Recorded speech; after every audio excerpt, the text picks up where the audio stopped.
ndipo patsoano tili ku Malawi hotel mu mzinda wa Blantyre kumene kuli zochitika zimenezi akonza ndi engineer V.A.Z MUMBA amene ndi nduna yoona zamalonda komanso ndi running mate wa president Lazarus Chakwera pa chisankho chimene chikubwerachi. Iwo madzulo ano ali ndi zokambirana zimene akufuna achite ndi anthu the general public pachingereza kuti interaction with professionals on political matters of the nation.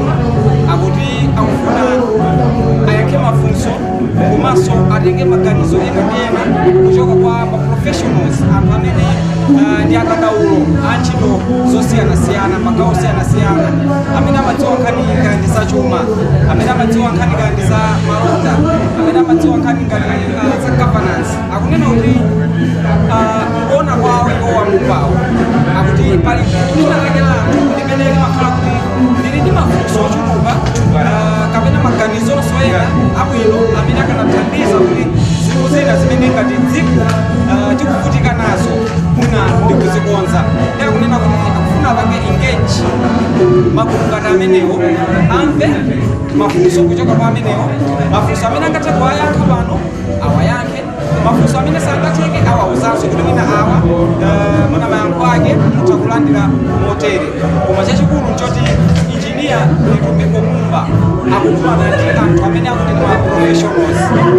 Zochitika zimene zizichitike magawo awiri pachingereza mati hybrid. Pali ena kuti akupanga participate abwera konkulo Amaris Hotel ndipo ali mchipinda chimenechi akhale akutsatira komanso mafunso awo afunse mkati momwemo.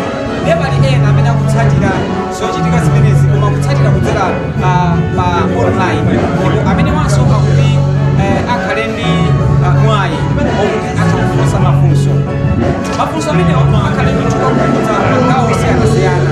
Kuli nkhani zokudza nkhani za malonda kuti dziko lathu lino takhala tikukamba kuti ayi tizipanga add value, tizikagulisa zinthu kunja, iye imene tizilima chakuti koma zimene zichazi akuti sizikutheka chifukwa chake. Nkhani za forex kuti forex sakutheka chifukwa chake. Zimenezo amumba akhale akuyankha mkatimo kuchoka kwa anthu osiyanasiyana amene akhale akufunsa.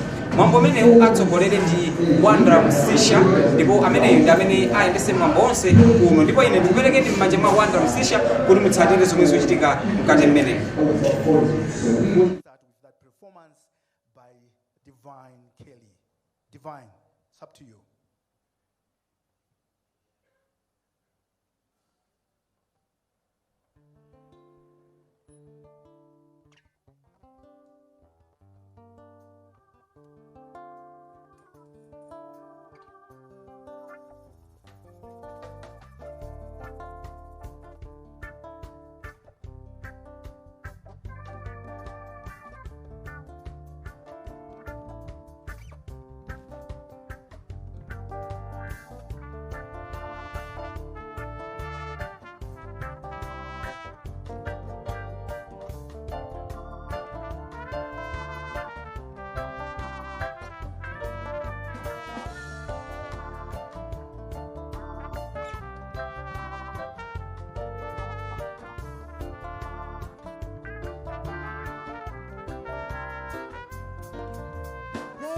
So long, their journey so steep, but hope is ours to keep.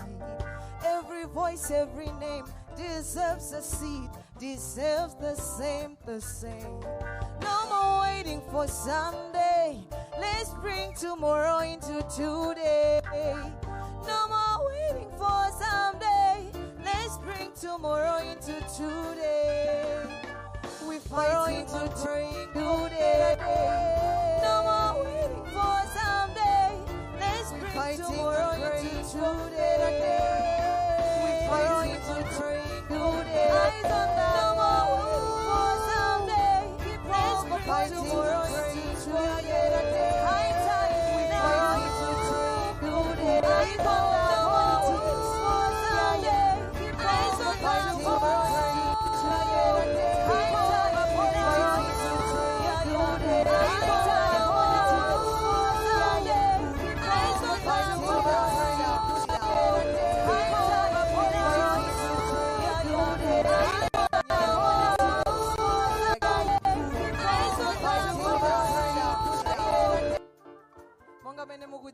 Slogan ya muntu wankulu ndi people over politics, ya mwachitsanzo ndikanena kuti eyes on the goal, inu mudziyankha kuti people over politics.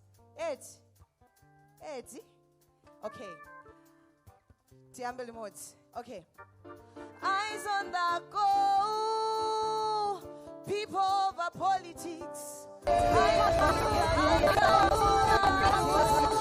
Put people over politics. Yeah. Eyes on the politics. It's high time over politics. Yeah. Eyes on the politics. Eyes on the people over politics. Yeah. It's high time now. Put people over politics. Yeah. Eyes on the goal. People over politics. Yeah. High time. Eyes on the goal. Yeah. People over politics.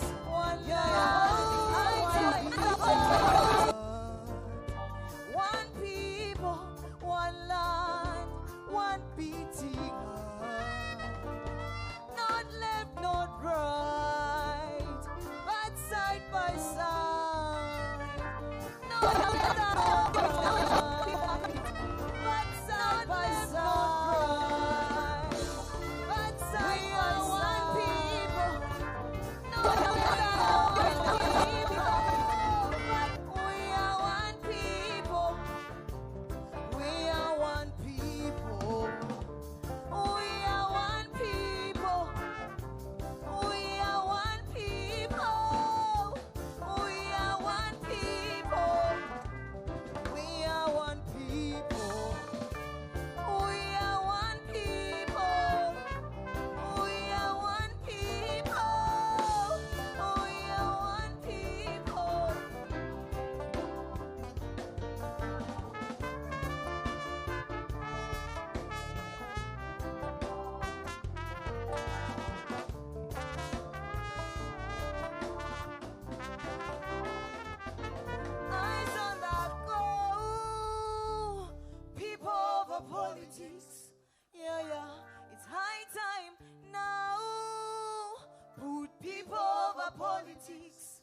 the goal.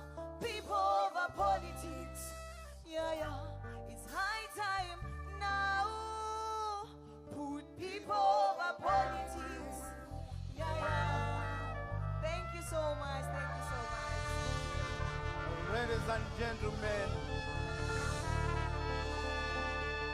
if we're putting our hands together for Kelly, we can do much better. Let's put our hands together for Kelly Divine with a beautiful performance called People Over Politics. And pamakhala ndikukhosebwa bwino eti. Enafe tidaisirapo kuimba koma tidaitana njoka. Anyway, we before we can forward humbly Bishop we are one people. We are one people. We are one people.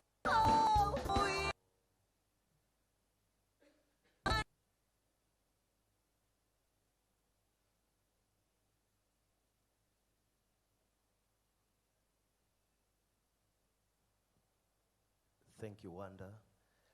Tonight, before we begin this event, we need to invite the presence of the Holy Spirit in this house. Amen. I'm so excited to be here. Let me just say, to be in the presence of a young man that has brought a new breath of fresh air to Malawian politics. Let us pray. Father, we come before your presence tonight as we are about to tackle some critical issues pertaining to this country. Father, Malawians, as they're going to the elections of the 16th of September, many of us have got questions. Tonight is the forum on which some of those questions can be answered. We invite your presence, Lord, in this place. Begin with us and end with us. Your word says where 2 or 3 gather in my name, there I'll be also. Father, we're 2, we're 3, we're more than that. And we welcome your presence. Give us understanding, give us knowledge, give us wisdom to ask and to respond. Malawi is watching. Malawi needs answers. We give you thanks and we give you praise tonight. In Jesus' mighty name we pray. Amen. Thank you very much, Bishop Dr. Trevor Kausire from the Miracle Ministries.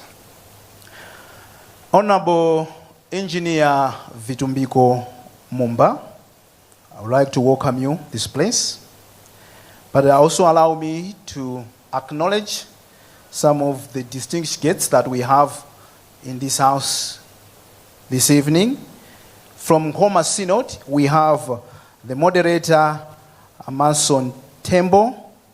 We have Dr. Akatani. We have Deputy General Secretary Kachipanda.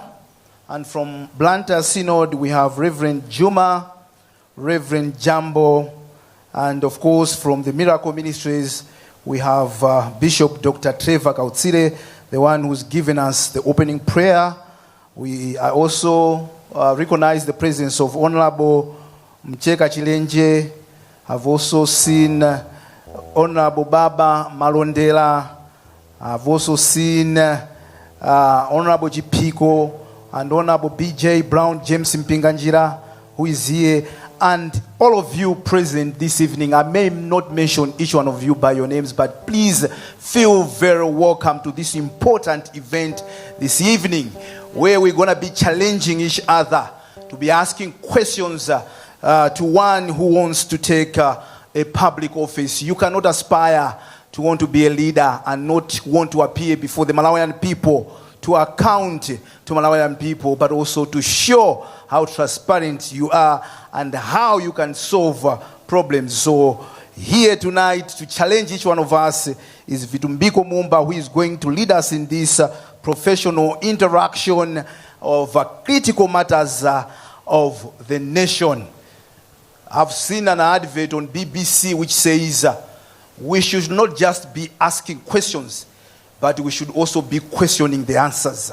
So tonight presents to us an opportunity to engage each other, that we are not just asking questions, but we are also going to question the answers that we are going to get tonight. And for one reason, to push this country forward one brick at a time. We all agree that we can push this country forward one brick at a time.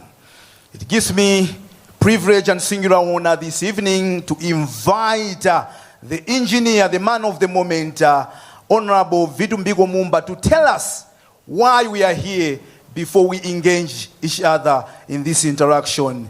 Honorable, I humbly request you to come forward. Let's put our hands together as I invite the engineer himself to come forward to tell us this evening why we are here tonight.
kumanya chiuta ulinane chiuta ulinane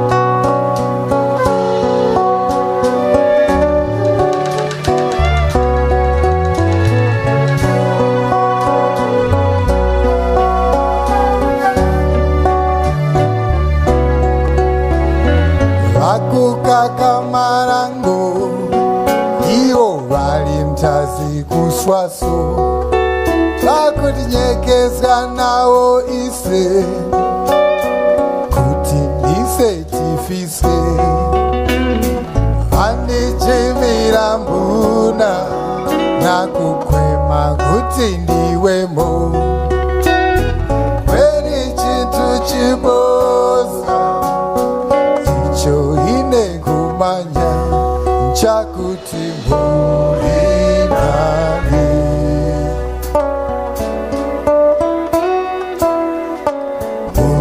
mulinani para satana wakwizana vyake kwazambwirira yeka nanga uliningavavya ivyo vakutemba vanyane chiuta ulinane chiuta ulinane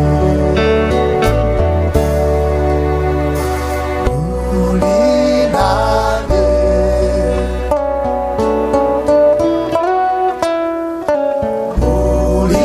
ulinane para satana waponya mizinga itibwirerekeka nanga uligurangono ine nilije kumanya chiuta ulinane chiuta ulinane kumanya ulinane chiuta ulinane.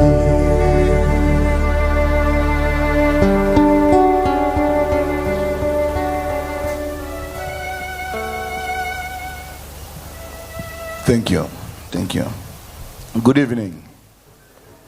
Pepani Nigeria. You know, on Monday when I was returning from the north after having a successful tour with whistle stops in the northern region, I get home around 9 o'clock and my wife tells my kids that I'll be leaving the following morning for Blantyre again to start whistle stops in Zalewa and Lower Shire.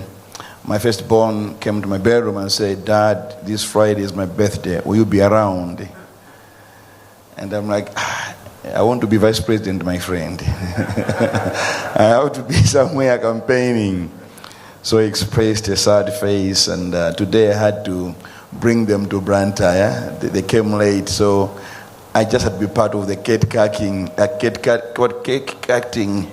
Zinazompanganoka mafana ndapita kayo kapangaza nchito. So that's why I was delayed a bit. My apologies for that. But otherwise, I was supposed to be here by 7 o'clock. My sincere apologies for that. Just two people I'd like to recognize. This is a small young girl. She will give us a poem later on while doing whistle stops within Blantyre. That was the Chirobwe, Nancholi. She's a Sunday school student at Manase CCP.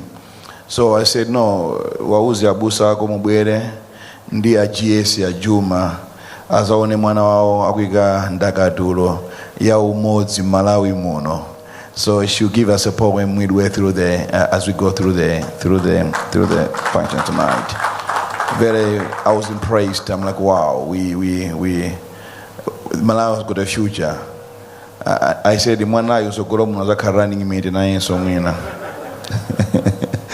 and also my brothers from, please stand up, from Muslim, from Malawi. Kadria? Yes, please stand up. Please stand up. Thank you for coming. Their president is with Park meeting the president tonight, so they have come on the behalf. Thank you for coming. I really appreciate. You see,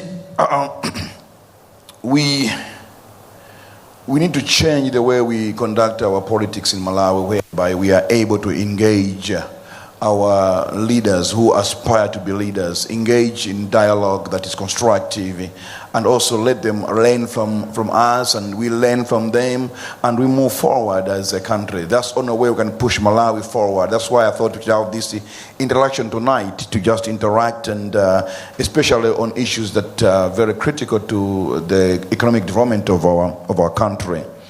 So that's why I thought we should have this interactive session for 2 hours, ask questions. Of course, I got over 200 questions through online registration, but I engaged in person the event manager and his team to summarize the questions, at least into 20, 30 questions, and they came up with about 28 questions. Most of the questions were similar, or they are the same. So out of the 20 questions, we compressed them to about 25 questions, which we'll tackle tonight, depending on the time. But it's a way of letting the people understand who their aspirant leaders are. But also, one or the other, I'll be touching on the critical issues of the manifesto of Malawi Congress Party, the party that I'm representing, standing as a running mate to Dr. Chakwera, my good president. So I believe you enjoy and you have a good evening this evening. There's no structured format, unlike a public lecture whereby you're going to research topics and you have a structure. You have questions, I'll be there with Wanda, and you read out some of the questions and confirm with the people who are here, because we had to call everyone who asked the questions, because we were lecturing their name, their email, and the phone number and their question. So we had to call them. I believe that we did. Where is Mpatso? Okay, we had to call them to confirm that they are here. Some of them are here. Some of them will join online. So that's how we're going to conduct our event tonight. But just to give you some of my thoughts, the size of our country, Malawi, offers both a blessing and a curse, in that it takes very little to tilt the balances of scale between success and failure. An astute level of economic maneuvering is required to ensure that we are always on the right level of balance that is leaning towards success. A slight disruption, for instance, in fuel supply, for instance, mafuta can go just one day, it leads to significant negative effects on our economic activities. It is thus paramount that we always have alternative plans that can be pushed into effect at the forecast of disturbances in key economic drivers. There should be no room, I repeat, there should be no room for crisis meetings. We tend to have crisis meetings, and we are accustomed to crisis meetings now and again. But if we are able to forecast the disturbances, we will not be having crisis meetings. Instead, we'll be having scenario implementation. In this situation, what is the scenario? You have to focus. We got this scenario and this scenario and this scenario. So you meet not as a crisis meeting to start looking for solutions, but rather the crisis is here. We have got solutions already. It's just a matter of marrying the crisis to the solutions that you already had planned and forecasted. But in Malawi, we tend to have crisis meetings. So if we start forecasting and having scenario implementation meetings, it will show our robustness that we are ready to succeed as a nation. Without that, it means we are not ready to succeed as a country. we have to be quicker and smarter and more passionate in making economic decisions. That's why I'm an engineer. Engineers, sorry to say this, but I'm proud of that. We are very quick. And I'm in the Puma anyway, but we are very quick. We are very quick because on site, you are a means of transport. You know what happens on site. Any delay, the cost implications, technical implications. Honorable BG, I've been means of transport before. You know what I'm talking about. At DGS, you are a quantity surveyor. You know what I'm talking about. This is construction. We are Reverend Kachipan. So, my point is, we have to be quicker, smarter, and more passionate in making economic decisions. However, to achieve this will require strong leadership. Strong leadership. I always tell people that in as much as Chakwera is a philosopher, when a philosopher is a leader, political leader, he tends to be a silent revolutionary. Those who know Chakwera, at close, and I've been trying to Chakwera at close, you realize that he is a silent revolutionary. But he's a silent what? Revolutionary. You require such kind of leaders when you are to make quick, smarter, and more passionate economic decisions in times of crisis, but at the same time when you're trying to move a country and a nation forward. Now, before Malawi gets where she wants to be, we must first achieve stability over endemic problems that this country is facing. For without proper grounding, we cannot advance our goals. The challenges that we are facing have unbalanced us greatly, that improvements, because of the challenge that we have, even if you've got an improvement in one sector, it's barely noticed because it's overwhelmed by the challenges in one sector. So the challenges we are facing have unbalanced us greatly, that improvements in one sector cannot be noticed.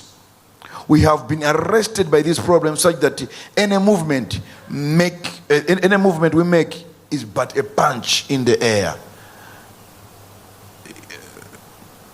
No one can recognize or can see what are you talking about, because there are these challenges. So we have been unbalanced for so long. It is essential to understand that the continued rise in prices, and I'm talking now as Minister of Labor of Trade and Industry, but also as an engineer and a person who was passionate about the economy of our country. Now, the continued rise in prices of goods is mainly from cost push inflation. Cost push inflation, whereby the inflation is driven by the cost of production, which is very bad, as opposed to demand pull inflation, whereby the demand is much more than the supply. Then because of that, you find that the cost is going what? Is going up. That's how it's supposed to be. But in our case, not the case. It's a cost push inflation. And that is a tragedy for our country. And these are the conversations I want us to be having, that are professional, are technical, and are detailed. Let's be practical. We have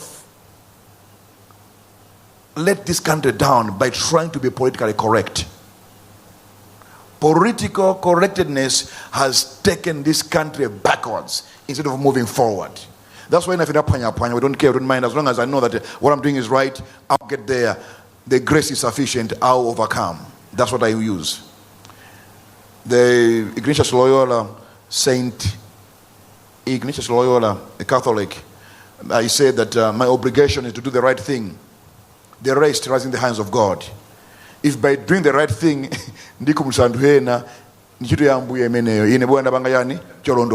that's what he said, and I subscribe to that. That's what drives me. I will do what is right, irrespective of what people say or think, as long as I know I'm doing what is right.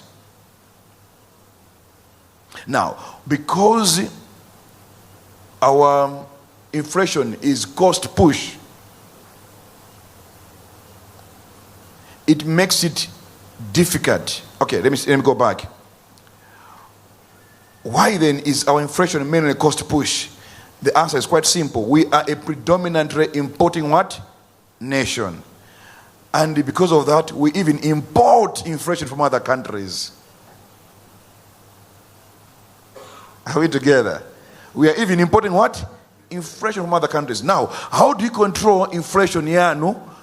When its ingredients are inflation from Tanzania, from Mozambique, from South Africa, from all over the world?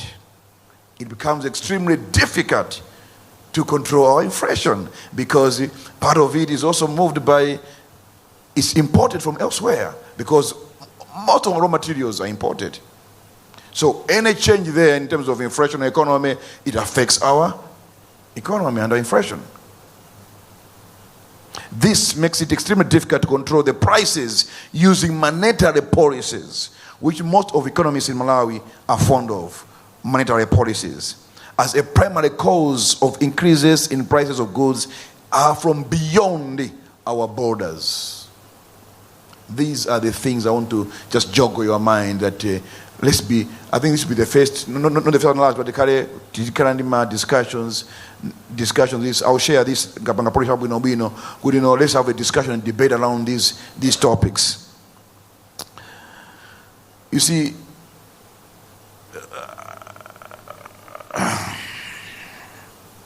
we are like in a vicious circle.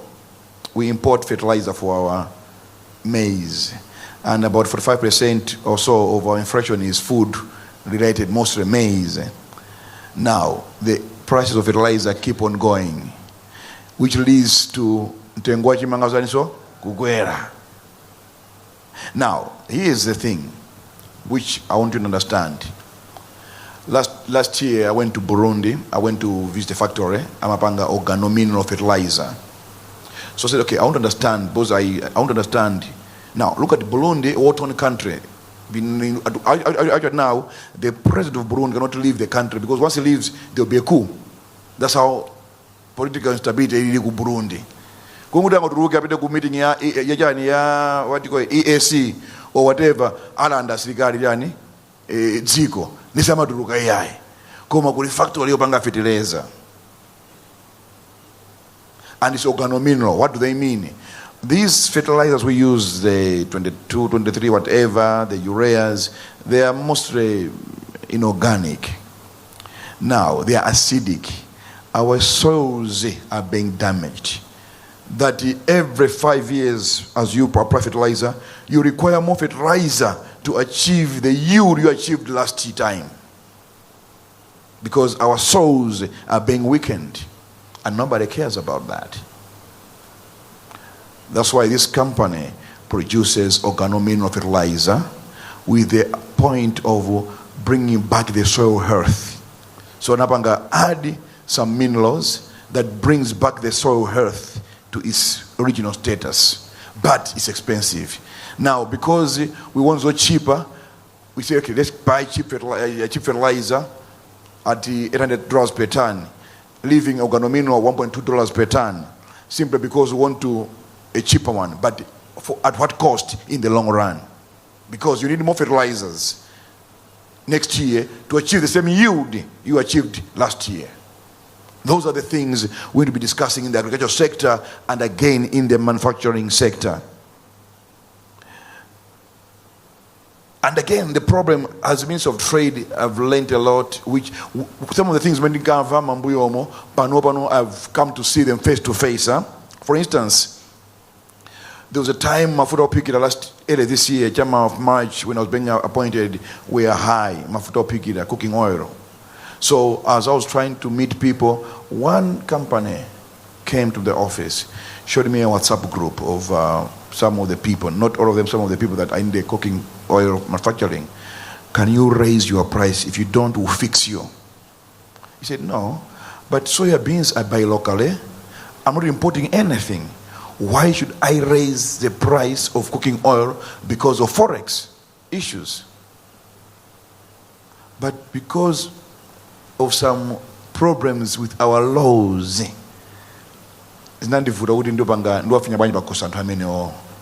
was angry. I was like, I was raging with anger. But we are a law-abiding country.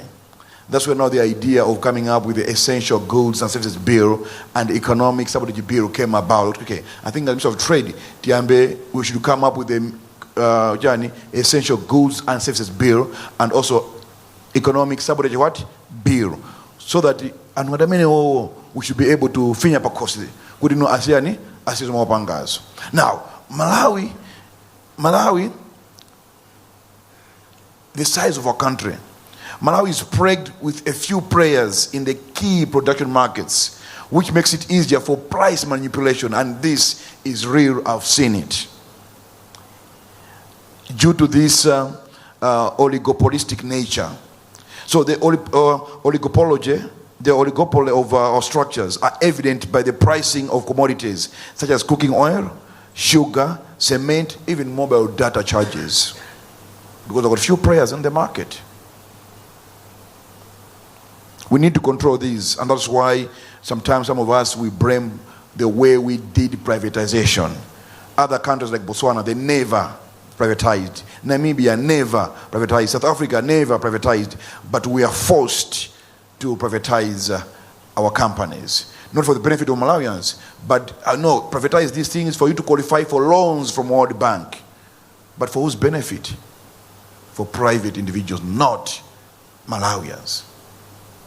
And that's the main genesis of our economic challenges as far as I'm concerned from this side. That's why now we're trying to control some of these things by having Salima Sugar Company, so that we should be able to control the price of what? Sugar. During the time of Camus, we had Tambara food products, the peanut butters, the jams. So if someone tries to play funny with prices, people go to Tambara food products and get what? Affordable products, whereby the pricing of the product is based on real costing mechanism, not just wapya and wagweza ntengo to fix government, wagweza ntengo, the way it's happening at the moment. That has harmed our country a lot, and we need to go back to the basics and say, it's doable, and it's very doable. And again, the problem that the government is the main transactor in our country, because the private sector is still small, not growing as much. And with the Antungatawa oligopolies, prices skyrocketed within a whim of few organizations that somewhat behave like mini governments. They think they are government. I did some gathering of how they are fixing the issue of black market. There's a house somewhere, I can't say much, but where you go and pay kwachas, you go to another house about 5 km away and get dollars. And you find that, what's happening here? When you see the people involved, you're like, oh, okay, all right. But at the end of the day, it's for a benefit of few people, not everybody. And that is a challenge we're having. So, one of the easier ways of curbing that is whereby some governments in Europe have passed laws that amena mapanga tenda and diboma must only be those that are listed on the stock exchange, because it's publicly listed. So you control the operations. You're able to monitor they make public the operations. That's why Ambili, they are billionaires, traders in Malawi, billionaires, very rich. Their companies are supposed to be on the stock exchange. Amatawa Bojani are go over scrutiny because they will be public. They'll be open to the public. Government must now start working on policy that says, okay, audience Wapanga reach this gross annual revenue must be listed by force or by fire. Or if you want government tender at this level, be listed by force or by fire. In that way, we'll be able to curb these other issues. I'm just talking some random thoughts before you come in with questions. And again, we need to have deliberate policies that enhance import substitution. At the center of import substitution is the support of local industries to ensure that whatever is imported can be sourced locally to the best of the nation's abilities. That's why we have the importation ban of other things.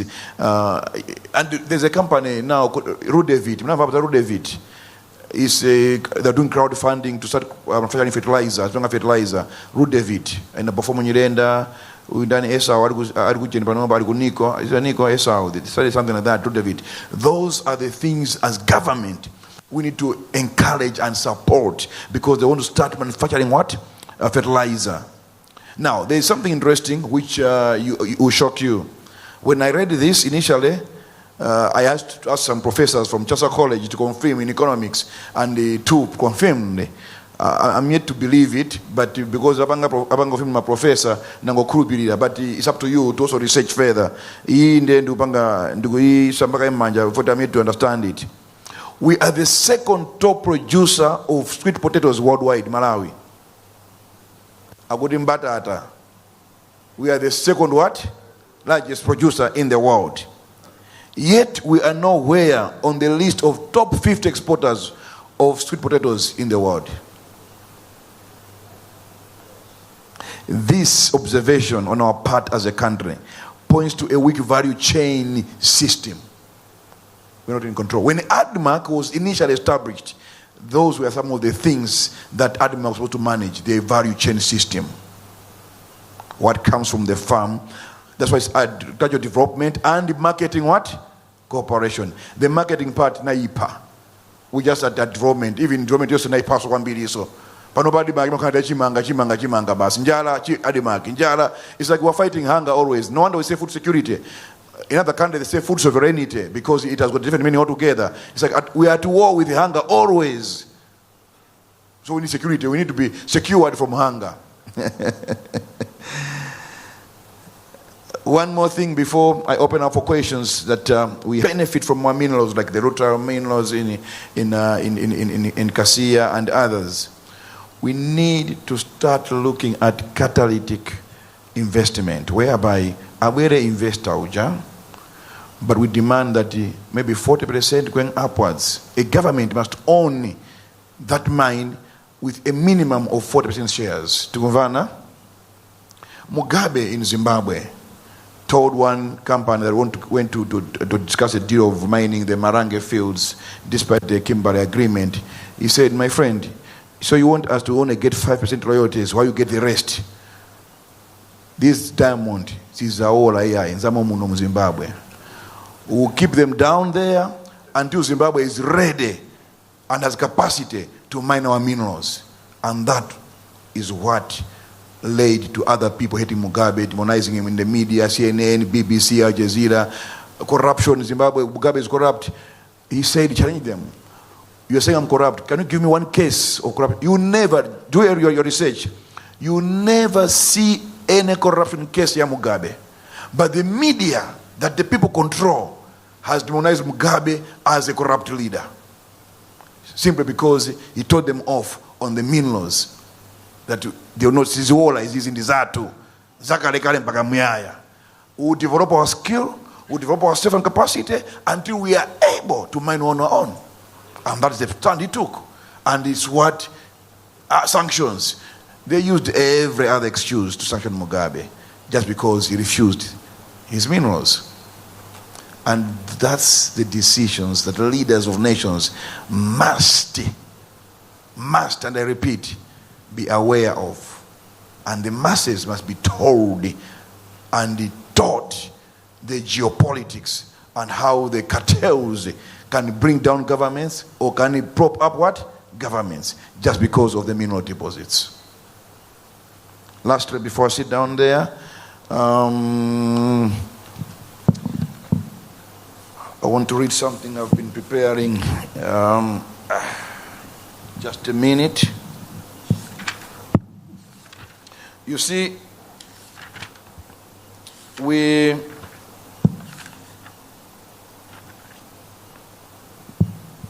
have got a number of issues that are affecting our economy and our country. How can Malawi improve its economic development? That's the question that we're asking ourselves. How can we improve our economic development? There are many things, but there's something that I'll just highlight to you just to jog your minds. Is the microeconomic policy areas.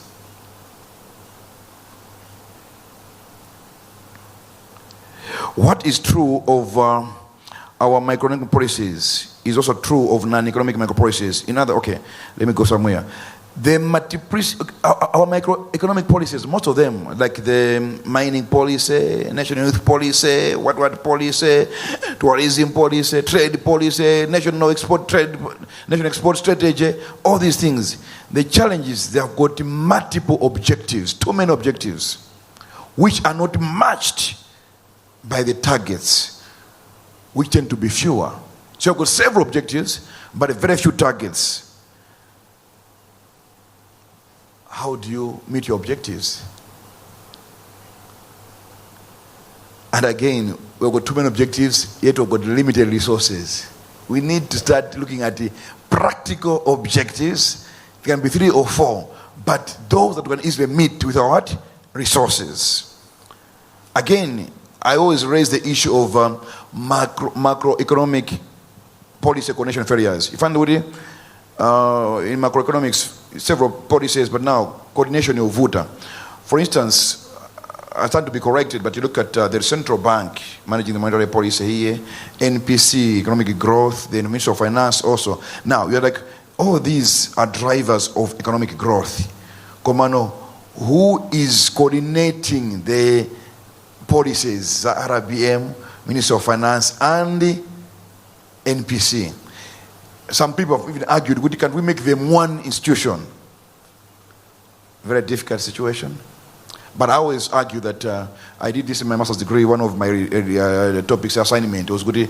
The best is to have a coordination department within OPC that coordinates the objectives or the policies, macroeconomic policies, like let's say RBM, Minister of Finance, as well as you look at NPC, something that is legally instituted, so that we are able to coordinate macroeconomic policies. Otherwise, there are huge failures. And most of the times you find that when you have got such, as an example, they'll only meet when there's a crisis. They'll only meet when what? There is a crisis. But there has to be a deliberate, periodic meetings, interfacing, to make sure that we are pulling towards one direction. I think with those, with all those remarks, I don't say the few remarks, but with as Busa Lipo,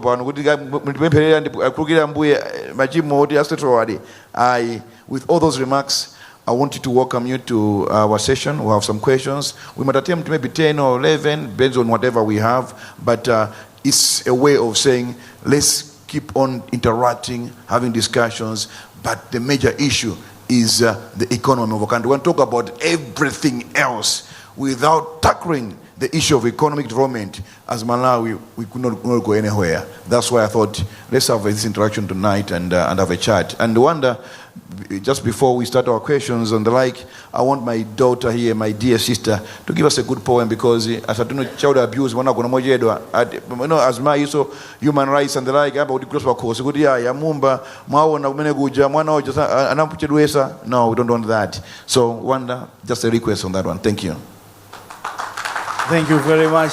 Yes, if we're clapping for that opening remarks, we can do way much better. Let's put our hands together for the engineer V.A.Z MUMBA. Menezi manena kuti professional interaction mona ngati zamasewera pakutuluka zizunguru pano.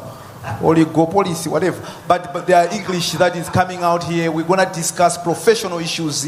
Zofunika ma professionals is. But like the running mate has requested, we're going to invite our sister in front to give us a poem before we can continue with this discussion. Can you please come forward? Let's put our hands together as she's walking in front. Yes, yes, yes. A beautiful dress that she's wearing tonight. Do you agree? A beautiful girl wearing a beautiful white dress. Let's put our hands together for our little sister here who is going to give us a poem. You tell us your name and then you give us your poem. Is mukwere pamwamba apa kuti ma kamera muoneke.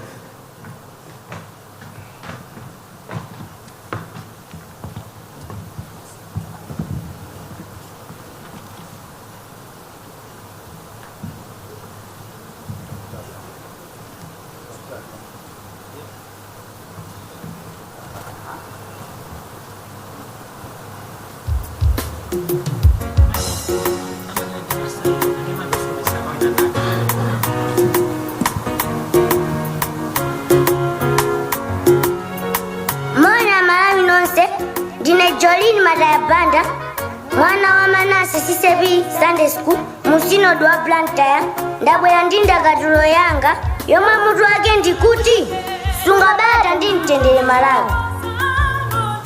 Sungabata ndi mtendere Malawi, sungabata ndi mtendere Malawi. Dziko lokhalo lomwe Mulungu anakupasa iwe kuti ubadwiremo. Sungabata ndi mtendere Malawi. Sungabata ndi mtendere Malawi, sungabata ndi mtendere Malawi. Nthawi zonse kumbukira kuti pali Malawi imodzi ndipo sadzazekanso wina Malawi. Sungabata ndi mtendere Malawi. Sungabata ndi mtendere Malawi, sungabata ndi mtendere Malawi. Chofunika ndi chikondi cha Mulungu Atate wamphamvu zonse chikhale pakati pathu kuti tipambane pa ulendo. Sungabata ndi mtendere Malawi. Sungabata ndi mtendere Malawi, sungabata ndi mtendere Malawi. Kumbukira nthawi zonse kulengeza mtendere kudzera mu mayendedwe ako, mu ntchito zako ndi mu mayankhulidwe ako. Sungabata ndi mtendere Malawi. Sungabata ndi mtendere Malawi. Sungabata ndi mtendere Malawi. Pamene mwini moyo Mulungu mulengi wa zonse wakupasa nthawi yopita ku chisankho, kwa iwe ikhale nthawi yabwino yolimbisa ubale wako ndi Mulungu ameneyi. Sungabata ndi mtendere Malawi. Sungabata ndi mtendere Malawi. Sungabata ndi mtendere Malawi. Nthawi zonse khala ololelana wina ndi nzake, osatukwanizana, osamenyana, osatemana, osaphana kamba kachisankho. Chimabwera chimapita. Sungabata ndi mtendere Malawi. Tenti muombere manja mwanayi. Sungabata ndi mtendere Malawi. Beautiful ndakatulo from our little girl. May God bless you. Thank you very much. Let's put our hands together as she's walking back to her seat. Powerful poem there with a powerful message about peace because of the election. Inde iwe wasunga chikwanje we umve sungabata ndi mtendere. Fosa sunga chikwanje sana nilipo sunga chikwanje. Sungabata ndi mtendere Malawi. Thank you very much once again for that beautiful poem for our little girl. Ladies and gentlemen, and all distinguished guests present this evening, and Honorable Engineer V.A.Z MUMBA, who is the Minister of Trade and Industry, but also a running mate for the Malawi Congress Party, to President Lazarus Chakwera. I would like now to welcome you to this segment where we're going to be taking the questions that have come through from people that others are, some are here, others are home probably, but we'll be acknowledging that this is a question coming from the people that are present. We'll start taking questions for those that are here in this house. And I'll be asking the questions because of the interest of time to make sure that we are as quick as we can possibly be. My name is Wonder Msisia. We're live on Times Television, MBC, Zodiak, and Mibawa Television. So if you're watching us, you're home, you also get a chance to send us your question, and depending on the availability of time, we will attempt to answer your questions. Mene nanene na moja kuti zinzama professional, so you forgive us kuti tizi khala kwambiri kuchingereziku komabe pokuti tufuna kuti amalawi ambiri amvebe tizipita bebe kuchiyankhulo chimene aliyense akhoza kumva kuti tikukambirana nkhani muno zofuna kumanga Malawi, nkhani zofunikira mdziko la Malawi ndi Engineer V.A.Z MUMBA amene ndi nduna yona za mafactory komanso amene ndi running mate kwa a president achipani cha Malawi Congress Party komanso a president adziko lino Dr. Lazarus Chakwera. It's an honor, Honorable Mumba, to host you tonight in this discussion where we are challenging each other. I think we all agree that there are problems, and then, like I said earlier on, it's maybe what we differ is how we must fix these problems, and that's why we are here tonight, to challenge each other on the how part. So you spoke quite well there, but I think it all goes back now to now on the ground. Yes, I think we don't lack in terms of identifying our problems, But probably what we don't do well is the swiftness that you spoke about. How quick do we go on the ground to fix? So today presents you with an opportunity to answer the questions, and I must warn you, these are, I had a look at these questions and I was scratching my head. I was like, wow. Malawi timata kukunga mafuso. These are questions that are coming from professional people, I can tell. Okay, menda nenera meti pangirezi ntuzi. Ndizi werenga fusolo. Nkunena kuti fusoli mafusa ndakuti akuti ndiye inuyo mupanga acknowledge kuti fusolodi ndilimenera ulopofuna kusunga nthawi. So here we go. Are you ready, sir? Are you sure? Okay, so here we go. Fusolo yamba lachokera kwa ID number 724. Amene dzina lawo ndi Rodine Sigidi Tingo Kanyama. Tingo Kanyama. I hope I've pronounced that surname correctly. Amene wa alimu profession ya property management na specialist in property management. The question is, here we go. Transportation mode accounts for 70% of domestic freight transportation and 90% international freight transportation. That is according to the World Bank Malawi Transport Infrastructure Sector Assessment Program Report of 2023. Now, opportunity cost of not using railway transportation exceeds $120 million per year. That's according to Malawi National Transport Master Plan Rail Subsector. If up to 70% of Malawi trade were transported by rail, the country would save at least 30% of the $120 million per year. The question is, what is Lasagna? That's you and Dr. Chakwera. Plan to do to fast track and the increasing investment in railway transportation on both the Nakara line and the Sena line project to make sure that we transport more goods using the rail and thereby affecting the cost of bringing food and thereby affecting the cost of the prices. That is according to Bwana Tingo Kanyama. Are you in the house, Bwana Tingo Kanyama? Are you? Yes, you lift it. Can you please stand and acknowledge that that is your question and I have asked the way you structured it? Thank you very much, sir. Engineer. Sigidi ndo makani kwa mbili. Takanganapo mafula mambuyo. Before I was a minister, I think 3-4 years ago. And is passionate about transport infrastructure in Malawi. That I know. And when I saw the question, I'm like, I wonder Sigidi Damineo. He never speaks about anything else apart from roads, apart from rail. You see, let's go backwards. We had our functional railway line, the Sena line, all the way from Malacca to Limbe. But floods on the Ruo Shire conference damaged our railway line. Now, area owners spoke about geopolitics. Could it investigate that geopolitics? No donor or bilateral partner who finance railway construction, never. NEVER, never. They will finance HIV/AIDS projects, governance, human rights, but the railway project, never. So Malawi must realize that we are on our own as far as infrastructure development in railway is concerned. They'll build roads for us because the impact on the economy, yes, is there, but it's not as big as the railway line. If they send a line from Malacca all the way to Limbe is functional, just from Malacca to Limbe is functional, we will save about $41 million per year in terms of cost on importing goods in Malawi. And that's a fact. Tita manga njanje yatu kutoka kumala kufika kulimbe. Tizi save $41 million yopangira importi katundu bwesa kuno ku Malawi. Now consider the ripple effect downstream in the economy. It's so huge.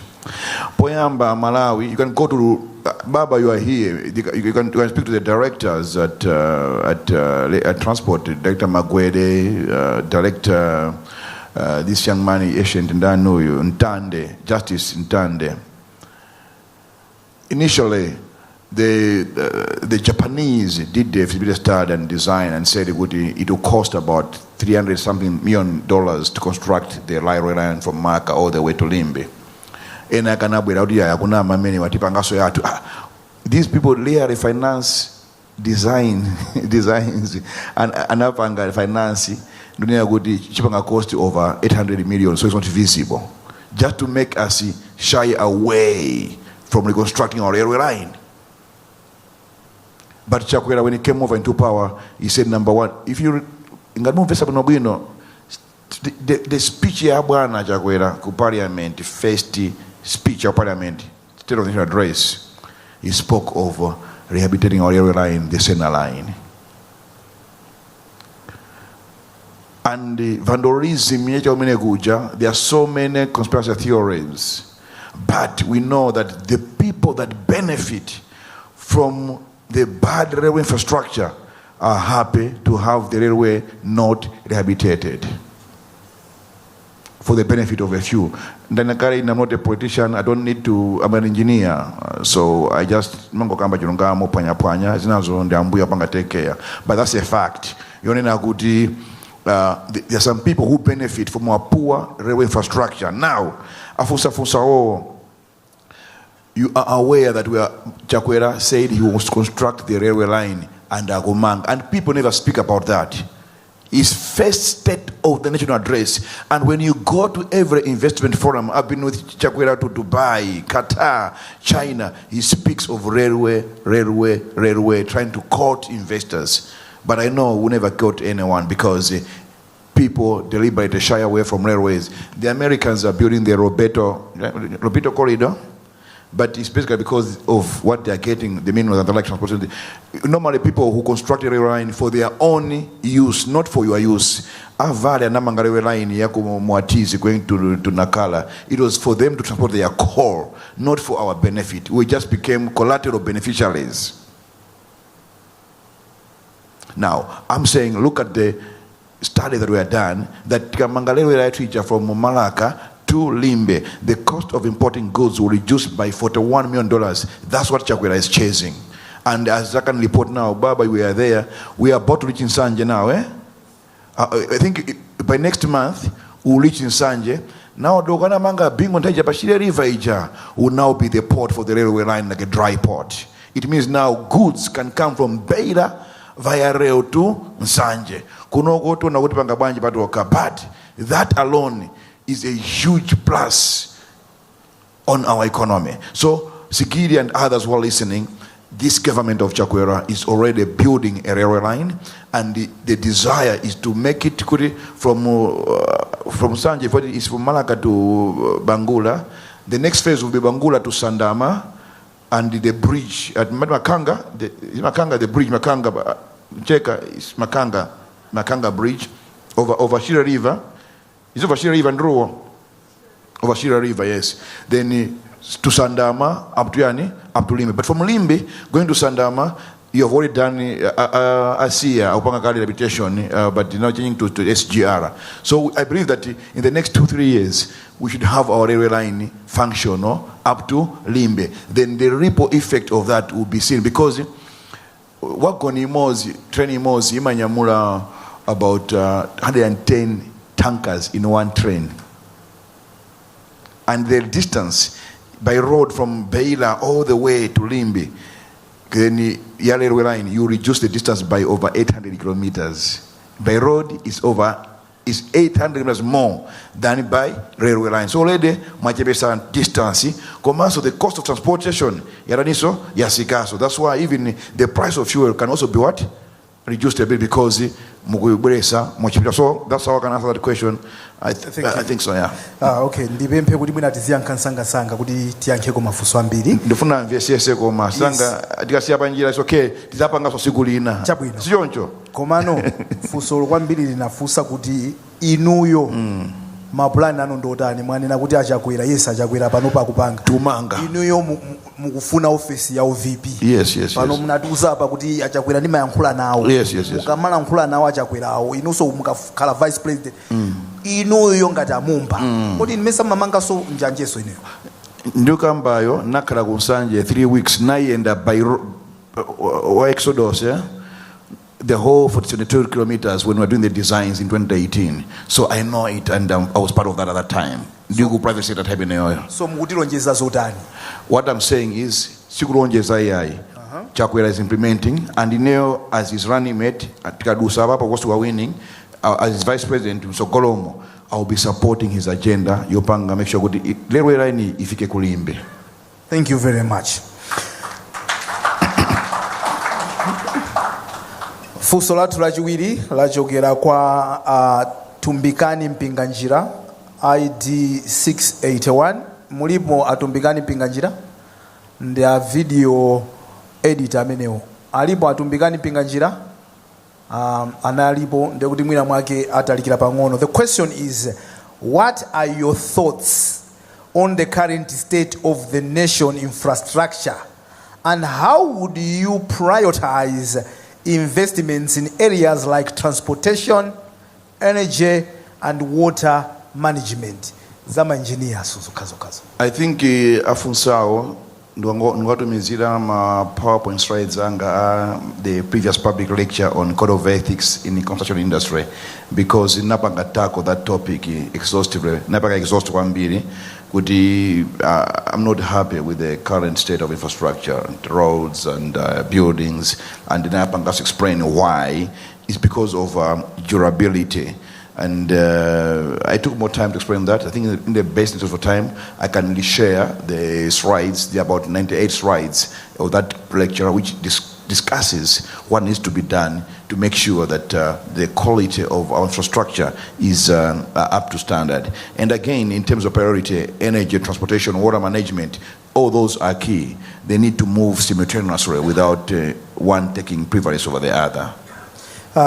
Maybe by extension, I think we've had concerns about engineers' estimates versus lowest bidder. Kani imene imakhala ikutuluka kuti procurement yathu nthawi zambiri imangoyang'ana lowest bidder. We complaining about the quality of the infrastructure.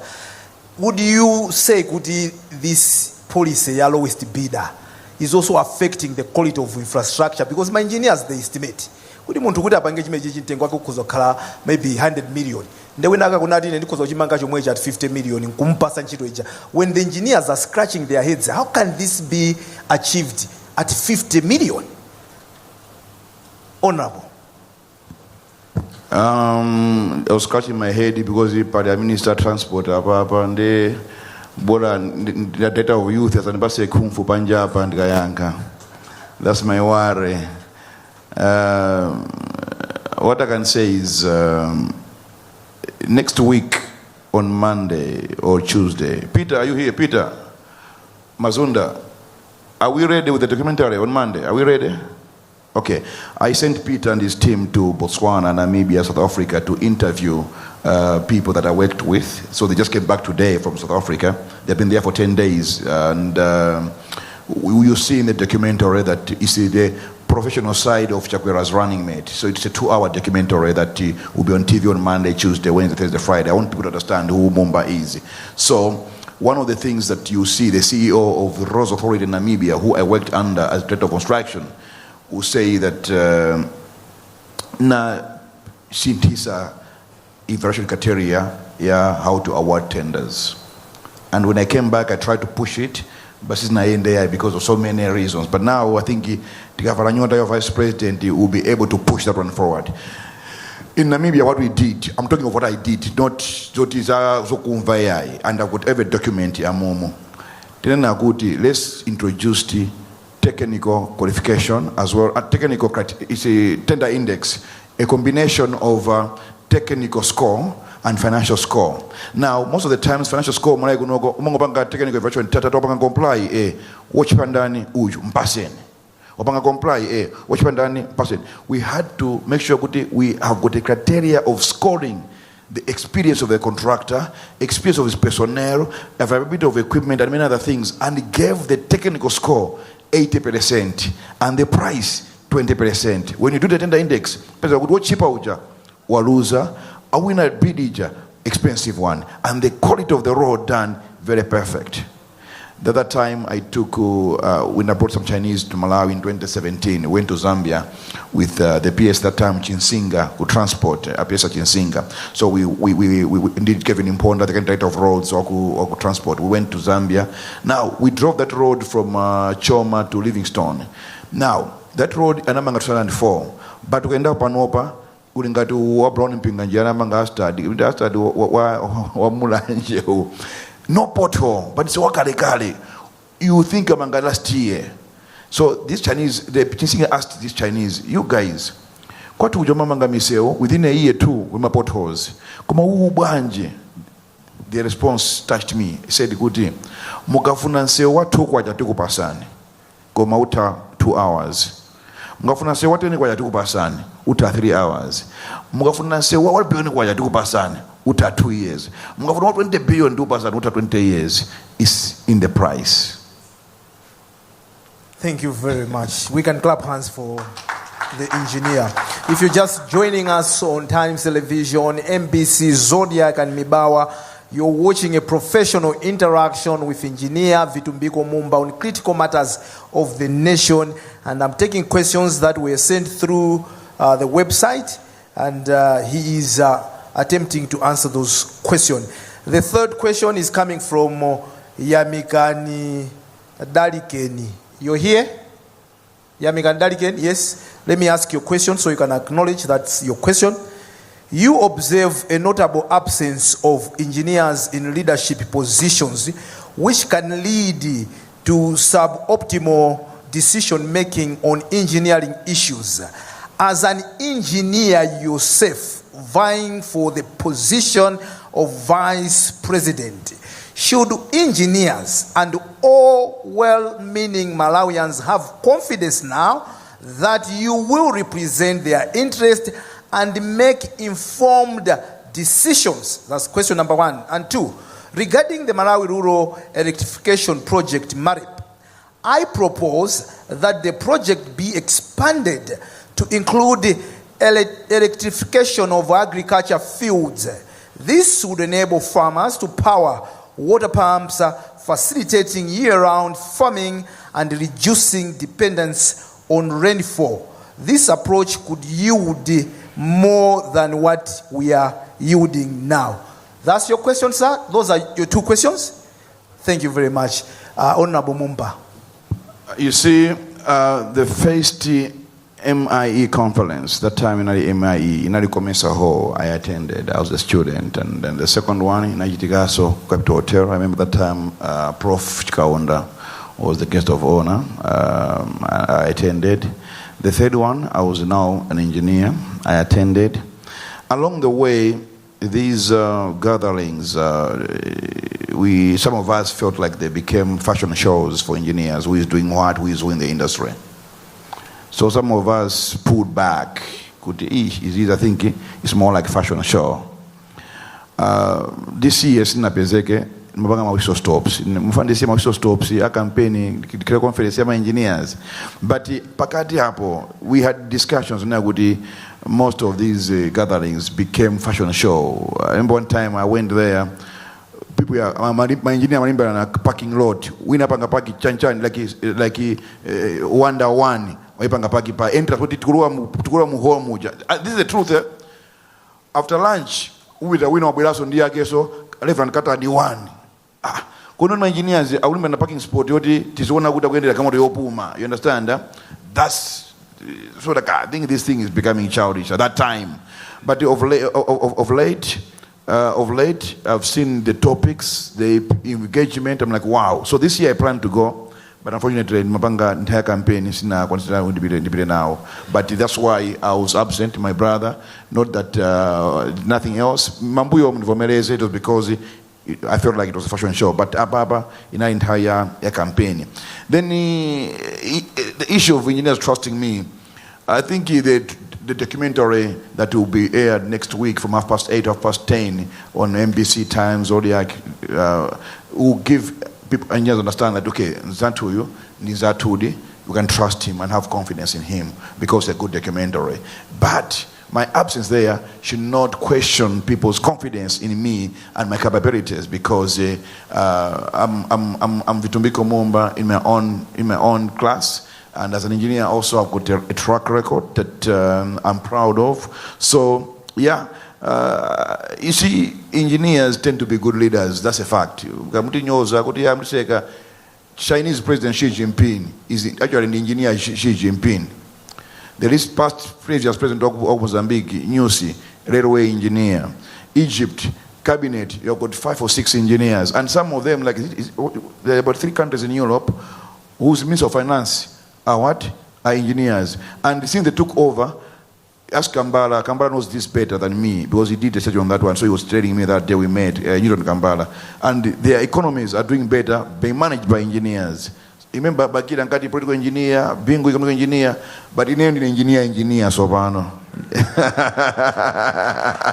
engineer. So engineers are known for fixing things, getting things done. That's why Bakira was saying political engineer, economic engineer, Akonza's into. So let them have confidence in me that Ajakwera and Dine work together and help in serving our country better. The other question here, I'm happy you are here, my brother. I should say that when I was going through the questions, that was one of the questions that touched me, because I'm like, I never thought about this.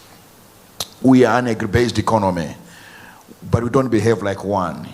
We need to push our resources where our economy is, and agriculture is very key. So I believe this is a good proposal. Actually, for me, it's one thing in the 80mm strategy I'll try to push. That one I can assure you, and I can assure every one of you here, that we should push electrification of these mega farms, agricultural fields, because that's the way we can achieve our economic development and economic growth. But we need to also engage experts in this area, farmers, and how can we get the best out of this. So my only observation will be, if we are going to electrify my farms and the like, to be only those that are into import substitution, and again, they are farming to export. Are we together? Could you not get my guessing? Kuma farms are many out import substitution, or they are into export. Then at least the result will be huge and enormous. Thank you. Thank you very much. Mwachidule mwina kungonena kuti pankhani imeneyo padafunsidwa funso lokuti kodi magetsi amidziwa sitingama ikeso minda mwalimi kuti alimi azigwisa ntchito mapampu kupupa mazi ndeya kuti tione kuti mwina mwake mafamu okhawa amene akuzala ncholinga chokuti azitumiza katundu kunja, komanso amene akufuna kuti you said those that are planning to export, and those that are substituting import. So I think in the ganizo labwino limenelo funso limenelo linachokera kwa bwana Yamikani Dalikeni. Kupitirira ndi program yathu tikupita kufunso limene lachokera kwa Felix na Bwenje. Felix na Bwenje, you're here? Yes. Here is your question to you, Honorable Engineer Mumba. What practical strategies do you propose for creating sustainable job opportunities for young people in Malawi, especially in agriculture and technology, which are key drivers in Malawi 2063? That's your question, Bwana Nabwenje? Yes, he says that's his question. Arudigo? Ow. Oh, okay. Yeah. Job creation ndinkani yo vuta kwa mbili nde abobo mdole ko kasa 2 minutes ndonsole bwino. You see, like Peter Mazunda is a consultant and company yake amapanga za media and communications. He's not employed, he employed himself. Are we together? He got some money somewhere, bought equipment, and he's employed people as well. He does his work. I'm able to send him to Botswana, Namibia, South Africa to do my documentary. He's employed. Okay? Ndili Ministry of Labor, we started discussing about having labor migration information system, which other countries have, which is real time.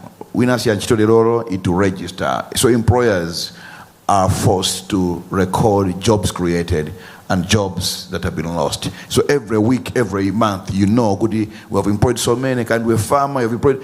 Every employer who employs and pays the people salary or wages is able to log into the system, and we're able to track jobs created. And we are doing that as government of Malawi.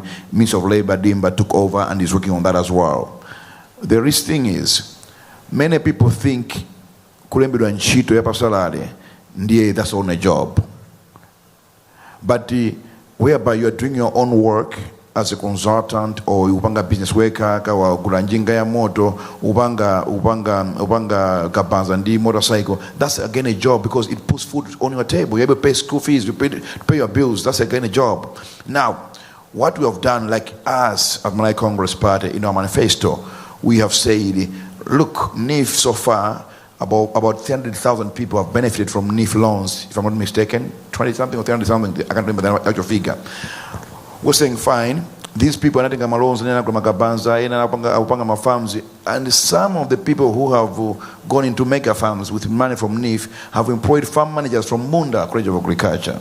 Others have employed technicians and all that. That's jobs being created, but people don't look at that as jobs being created. They look at it as only those who are employed by government. No. Panopa, Boma, the whole civil service, there are only 287,600 employees, maximum. That's the number. So in no way government can have a million jobs or 2 million jobs. But the government creates a conducive environment. Businesses should thrive and investments should grow. And when those grow, they employ people. So now, in terms of this question, I wanted to give that background. Dr. Chakwera, in our manifesto, we have increased NIF from where it is to 1 trillion kwacha, so that more people should have access to loans, because we have seen success with the current phase. We need more people. So to create more jobs, we are increasing loan amount, NIF, to 1 trillion kwacha, to make sure that more people have good access to loans and start business or grow their businesses so that they can employ others. That's number one. Number two, TVET strategy, the sector. When I went to labor, my first management meeting, Nakara, then I said, okay, my says my colleges are two. I'm now 46 in my national, my community, whatever and the like. How many are speaking to the ATMM strategy? The idea, farming, only one in Chitipa. I'm like, oh. Then now how do we create technicians who work on the mega farms? It's sad that in mega farms we're importing technicians because our technical colleges are focusing on issues. Some of them cannot speak to the ATM strategy, which is the backbone of our economy. Tourism, only one. Mining, one, Kukaronga Kwinukula, Pangara.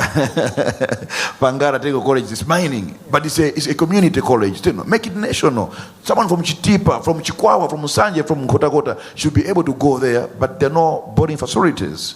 But I was shocked to see minerals there, how the artisans are doing that. So they are being taught not to get employed, but being taught to be able to be creative and getting employment for others. So in terms of what he's saying, I'll answer it in two ways. Number one, the TVET sector is looking at creating jobs by training artisans who will not seek jobs, but rather create job opportunities.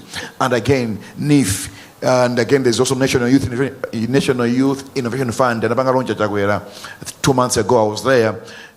It's 2 billion as initial fund. Good at creative, innovative minds. They should be able to get loans, and some so far it's about 40 or 50 among access loans, and they're able to invest in whatever innovative ideas they have. So that's how we're looking at in terms of job creation, in terms of agriculture, in terms of technology. We are saying, I went to New Labor, I went to this college, Miracle College in Karonga. I was surprised the technology that the people College is Catholic college. I was under Zodiak college. I went to these two colleges only so far, and I saw, okay, we are advancing in ICT at the technical level, not colleges, technical level. So all that is part of trying to advance technology and move forward. Thank you very much. You tackled, maybe by extension, you looked at the mindset of wanting to finish job and wanting to get employed. Is it also maybe part of how we have our education curriculum, that it teaches us how to get employment and not create? It doesn't teach us entrepreneurship. So as a vice president, should they go in your favor? Is it an area that you would also want to look at? Say, how do we bring in education that is going to be teaching people how to be entrepreneurs as well? Because how then do you've been trained to say, as journalists are studying now, they want to take my position. So every day they are watching at me. What do you want that you can times? Kuti ndiatulankana ngatanga malizi nkuyambisa nyumba zao zofalisa nkhani zopanga, because we're not trained that way. We're trained kuti tikambe ntchito somewhere. Should we also look at our education and see whether it will also provide? Yes. Not everyone can be an entrepreneur, that's a fact. Not everyone can be an entrepreneur. It takes a lot to be an entrepreneur. Komano. This is the day I went to Zomba, had a meeting with Professor Chinyamara Chipeta, or the professor in indigenous economy, because I'm a fan of indigenization of the economy, like Kenya. A good example is Kenya. They indigenize the economy. The economy of Kenya is in the hands of the local people, the black people, to be specific. So I'm a fan of indigenizing our economy. So I went to him because it was a lecture for over 40 years at Chancellor College teaching indigenous economy. Now, he said something very profound, which I believe in, Najira Ndira. I've internalized it, and I want to run with it. He said something good here. We have been exposed to foreign education, which speaks to the environment. And he gives an example of economists. He says most of our economists have been exposed to foreign economics, which they want to apply in Malawi, ignoring the indigenous communal setup of our economies. That's why we are going back, because we are indigenous people, we are communal in nature as Africans. That's why you see we're doing banking konde. Those are communal setup of things, So, coming back to you, I'm just trying to relate to that. We have inherited foreign education. We need to revisit our way of education. Karirija primary school nandi handicraft sema chipande, all that was part of entrepreneurial skills that Kamuzu was trying to impart it to the people. I know people. I've got a cousin of mine with commerce, the manager mapunza commerce, so he was at MCDE and up and now commerce. With his commerce, MCDE, he got a job, accounts clerk. He bought a Merc before while I was driving a Corolla. It was at a degree, you understand? He never went further, but that commerce was enough to get him going and move forward, because it was practical, it was teaching him to. So we need to really go back to why did Kamuzu at that time enforce handicraft, handwork, because most of the times people say academic excellence is kukonza bila college. Yes, but again, it's internalizing what you have learned and applying it in your own life. That's what I believe in. When I'm teaching topic academic excellence, I always say, good, academic excellence is not only about passing and going to college, but how have you internalized it to apply in your day-to-day life to earn a living from that? So our curriculum, we need to start revising and going back to the basics. How do we train our people? Thank you very much, Wanda. Thank you very much, Engineer Honorable Mumba. That question was from Felix Nabwenje, who is an engineer. Our next question is coming from Ronwell Harawa, who is a web developer and a digital analyst leader, and his ID is 597. The question says, Malawi currently has a youthful population who unfortunately are grappling with economic challenges, high rates of unemployment, nepotism, and also inequitable access to opportunities and resources. How can we leverage this as a country and build resilience inclusive and sustainable systems that nurtures this youthful workforce and brain power and make them key drivers of our economy, regardless of one's political affiliation, cultural orientation, and religious beliefs. You are here, Bwana Harawa? Yes, that's your question, sir? You can confirm? Yes, over to you, Honorable. Pepa nazibusa nthameneyo mavisa kwambiri reggae and makola sakana ya reggae nthameneyo, and one song that moved me up to now and helped shape my political ambitions was a song by Buju Banton in Untold Stories, where he sings about these days opportunities have become a commodity and a scarce one. And he sings, Guti, in his second stanza, he says, Guti, how can you stop the youth from getting out of control, full of education, yet not on a payroll? The clothes on the back have countless eye holes, because and degree diploma, but they have nothing to do. The country, the leadership has not given them anything to do, so they can't get out of control because they are yearning to succeed. They're ambitious, but the ambitions are being hindered because there are no opportunities. There's corruption, there is nepotism, all that. So that question, when I read it, I'm like, okay, fine. It reminded me of the song by my friend Buju the Gargamel. You see, these are the type of interactions we should be having. If I to move forward, first of all, I must say that these are the type of questions we should be looking at and interrogate them deeper and deeper. I might not have all the answers to the questions, but what I can acknowledge that these are the meaningful and important questions we should be discussing and asking each other, especially political leaders like me who are vying for a position, and I'm a youthful person, probably the most youthful candidate, running mate of all the running mates that are there at the moment. Look, 2-3 months ago, I was invited to be on a panel discussion in Tanzania, the Thabo Mbeki, by Thabo Mbeki, and it was Africa Day. So Thabo was the guest of honor. So there was a panel discussion. We were discussing about many things, and I said this: the youth are angry because of no jobs, no businesses, no opportunities. But the youth are energetic. They have the energy. They have the strongest resolve to get things done. As political leaders, we must harness this anger and energy positively and direct it towards economic development. That's why our friends in Zambia have beaten us. They've got this National Youth Service whereby Amarima Uchimanga. So every youth who's willing, he goes there, Amimajimanga with the military there, and they're producing. We need to find a way where we can put our inactive youth. The other day, I went to Ntandire. One of my workers was unwell, so Kamone, Washitawanga. Then I find that Nyamata, Akumamo wateni kulogomama wa Muntandire moja. Now, I got interested. I stopped the car when I was coming back now. Kofsa mafunso. Kona NIO, anima certificate, my diploma. Komango yaka ngo gona mbali mayani. 10 o'clock mamawa. I'm like, this is how we are wasting our youth.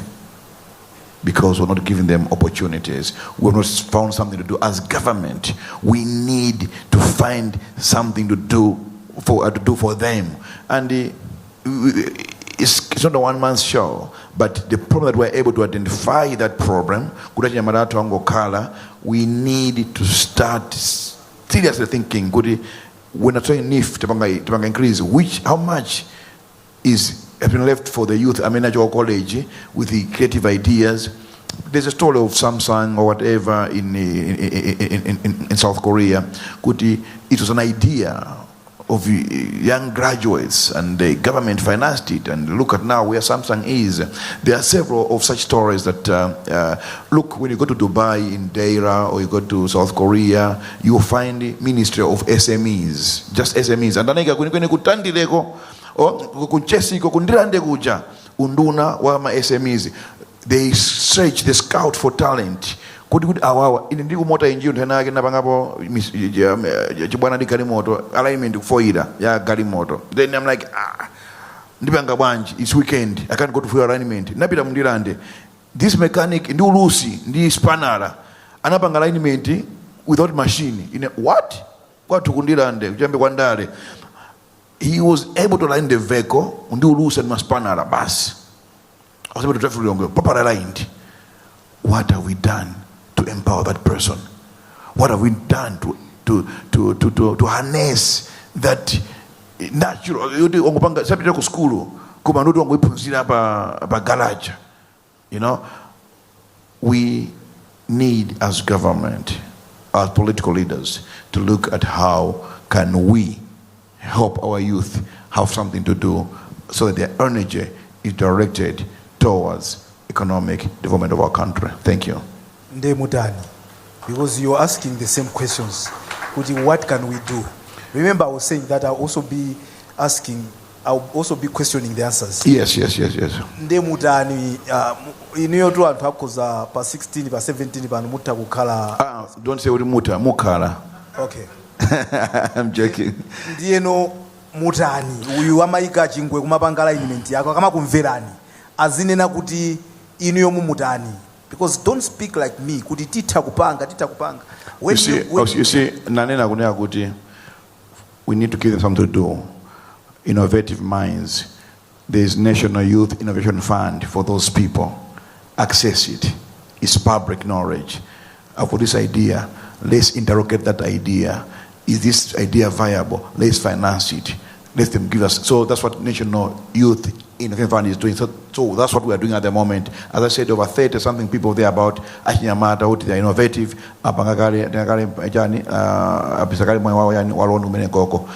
And I'm saying the 1 trillion kwacha ya nifi. We should be able, that's me now talking now, we should be able to say E is allocated for the youth. You see, let's face the fact. Sorry to say this. Let's face the fact. There has to be some sacrifice and deliberate policies. Allow people to make mistakes and learn from their mistakes. When you look at Group 5, Mara and Roberts, those companies, their history, they were deliberately grown by their governments. They allowed them to make mistakes, learn from them. Others who misuse the opportunity analira. Kuma amena punza from the mistakes, they have grown. They are now big companies. Group 5 in Nagamanga, that thing Atlantic in Dubai, that Atlantic. Group 5 manager, in Group 5. All the way South Africa, that biggest aquarium in the world. But it was homegrown in South Africa by the government. That's why we are looking at developing the local suppliers empowerment plan, whereby you are able to profile local suppliers. Okay, these are local suppliers. Let's support them. Yes, like construction, you delay to pay them. Have a mechanism for early payment for those you have profiled. Kuti akule. Let's say you've got the Wanda construction company. Mwepanga profit paeka akuchirimika. Let's grow this person. Mampanga profile kuti uyu timpanga empower akule. You give them access to financing, better financing conditions. Akagwira ntchito ya boma. Financing gap ya project yake. That's how economies grow, by profiling local suppliers and deliberately empowering them to grow. So you even standards, you bring in ISO, the Abwere, certify their processes, how they approve things, how they get things done. So we are in the process of working on that. Actually, Dr. Chakwera, when we met and discussed, he said, Vito, I want you to take charge of this, the local suppliers development plan, so that we're able to grow our people to be able to move forward. So those are some of the interventions I can answer on that question, Bwana. Thank you very much, Honorable. Zika. Ngati mungu tsegula kumene kanema zanu mukuonera professional interaction imene kuchitikira kuno kwa Malawi's Hotel ndi Honorable Engineer Vitumbiko Mumba. We're talking about critical matters of the nation. We're live on Times, MBC, Zodiak, and Mibawa timayerekeza kuti timaliza 9:30. It's almost 28 minutes past 9. I need your guidance. We continue to take more questions, maybe up to 10 o'clock. Okay, we can. Yeah? We can. So we take more questions to 10 o'clock. The next question is coming from tikutenga kaya amene ananena kuti ali pano. So this one is coming from Madam Katie Chidzalo. You're here, Madam Katie Chidzalo?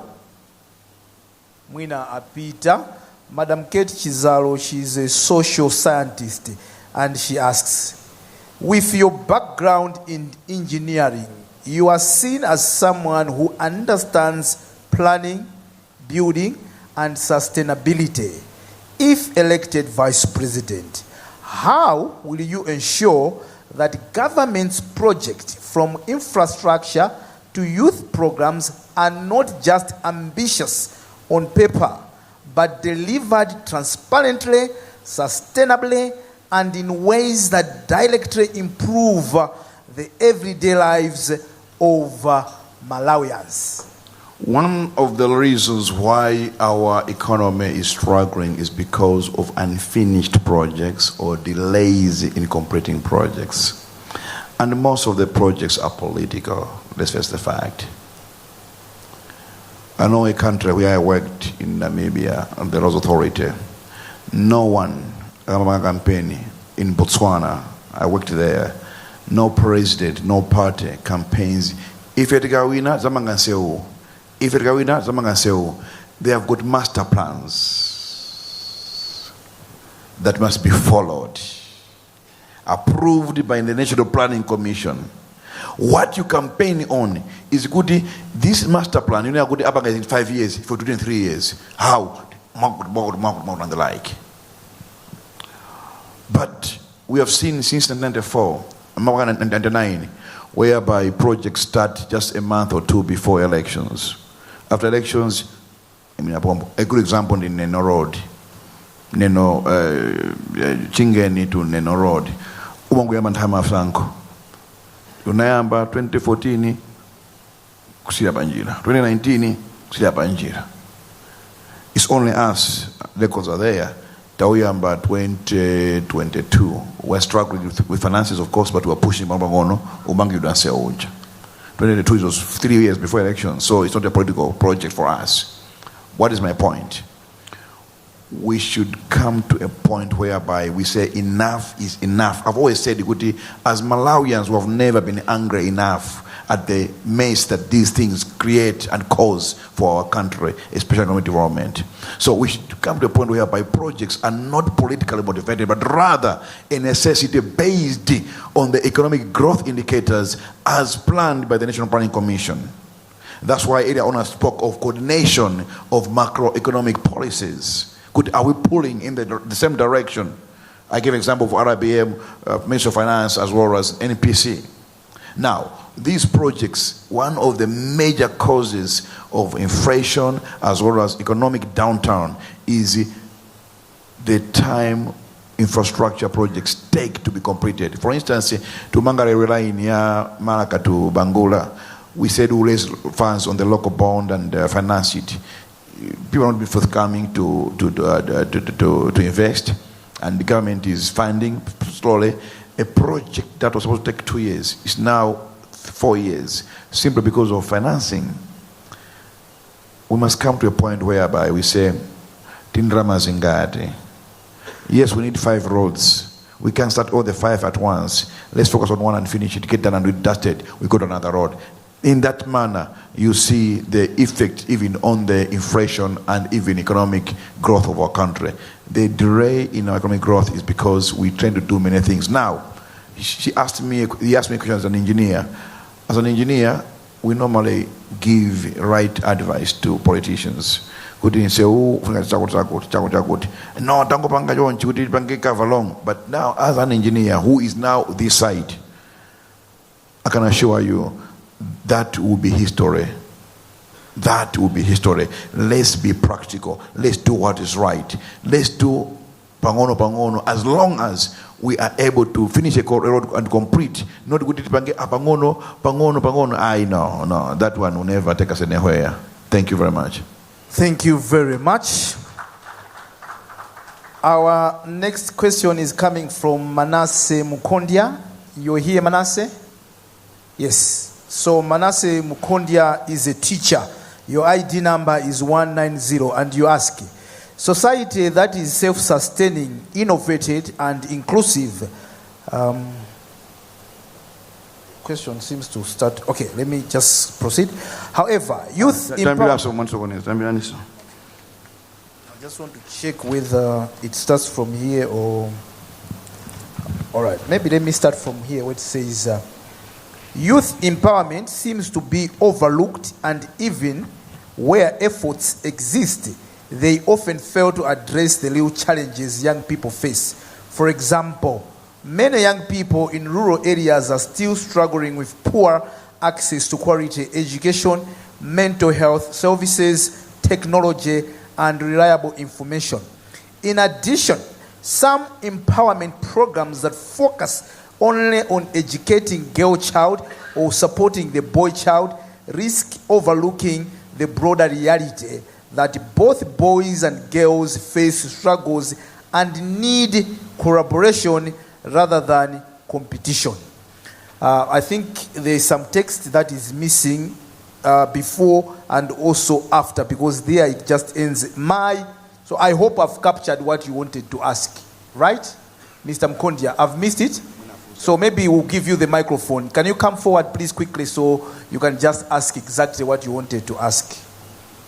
With your permission, sir? Yeah. Please be direct. Just a question. Okay. The background I've already said, yeah? Exactly. So my question is, how will you ensure that every boy and every girl, regardless of gender, location, or economical background, has equal access to quality education, mental health support, empowerment opportunities, mindset in transformation, and the tools needed to reach their full potential? Thank you very much, Mr. Mukondia. Sir, you may wish to take that. I must confess, that's a tricky one, the Saname.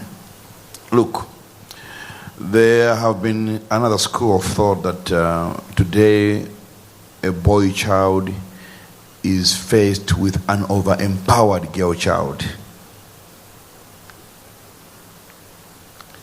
The focus has been on girl child. But the idea has always been good because our society has always marginalized girls. Now, I listened to a debate whereby people were arguing that at the present, a boy child has been neglected, such that a boy child has to contend with an over-empowered girl child. I can't give a clear answer on that one, I should be honest, but here are my thoughts. In as much as we are having conversations along empowerment of girls, there's been nothing on the boy child. The equality has not been there.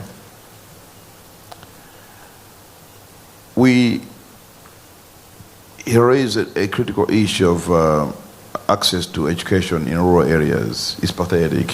It is pathetic. It is pathetic.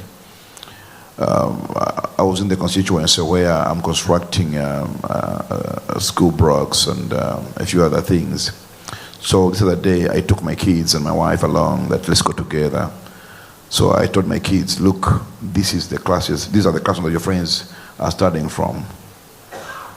I could see the faces of my children, like kukumodwet.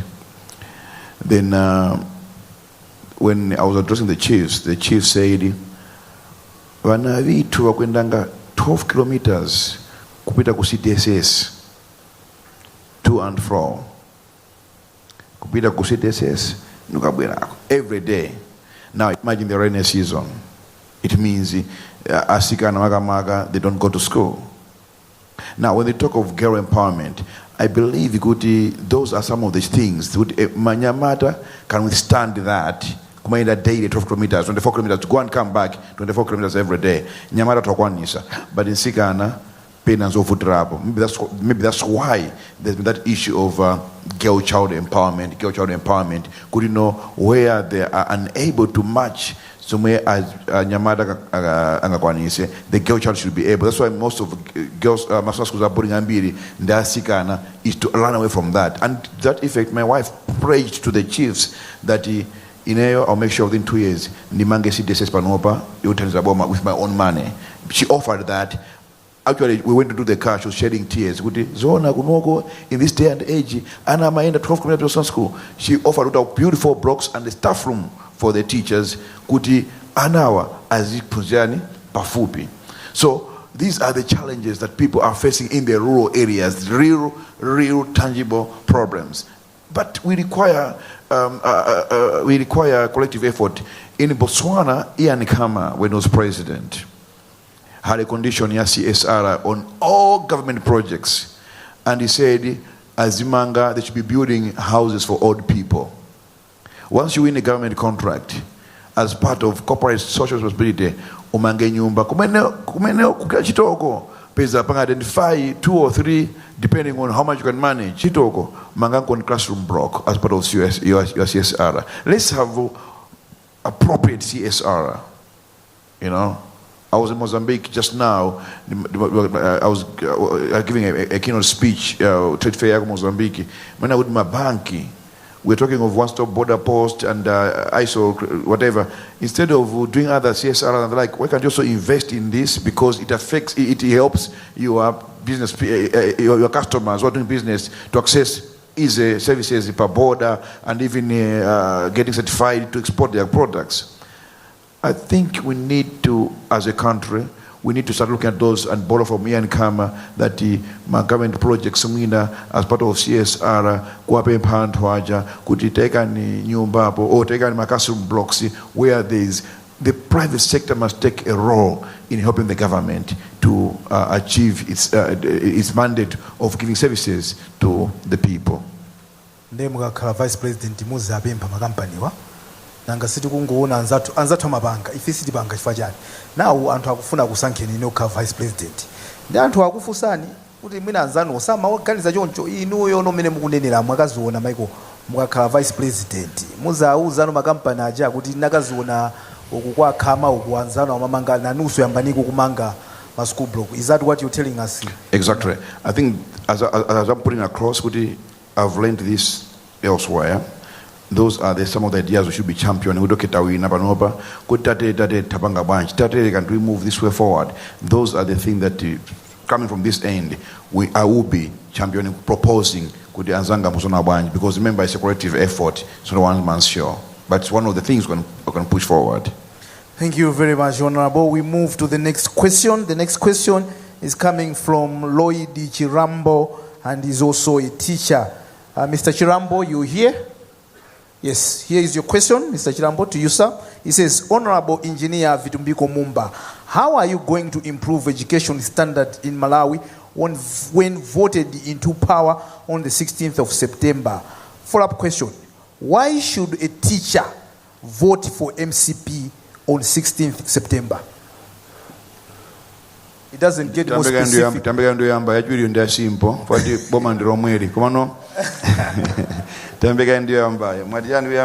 Akuti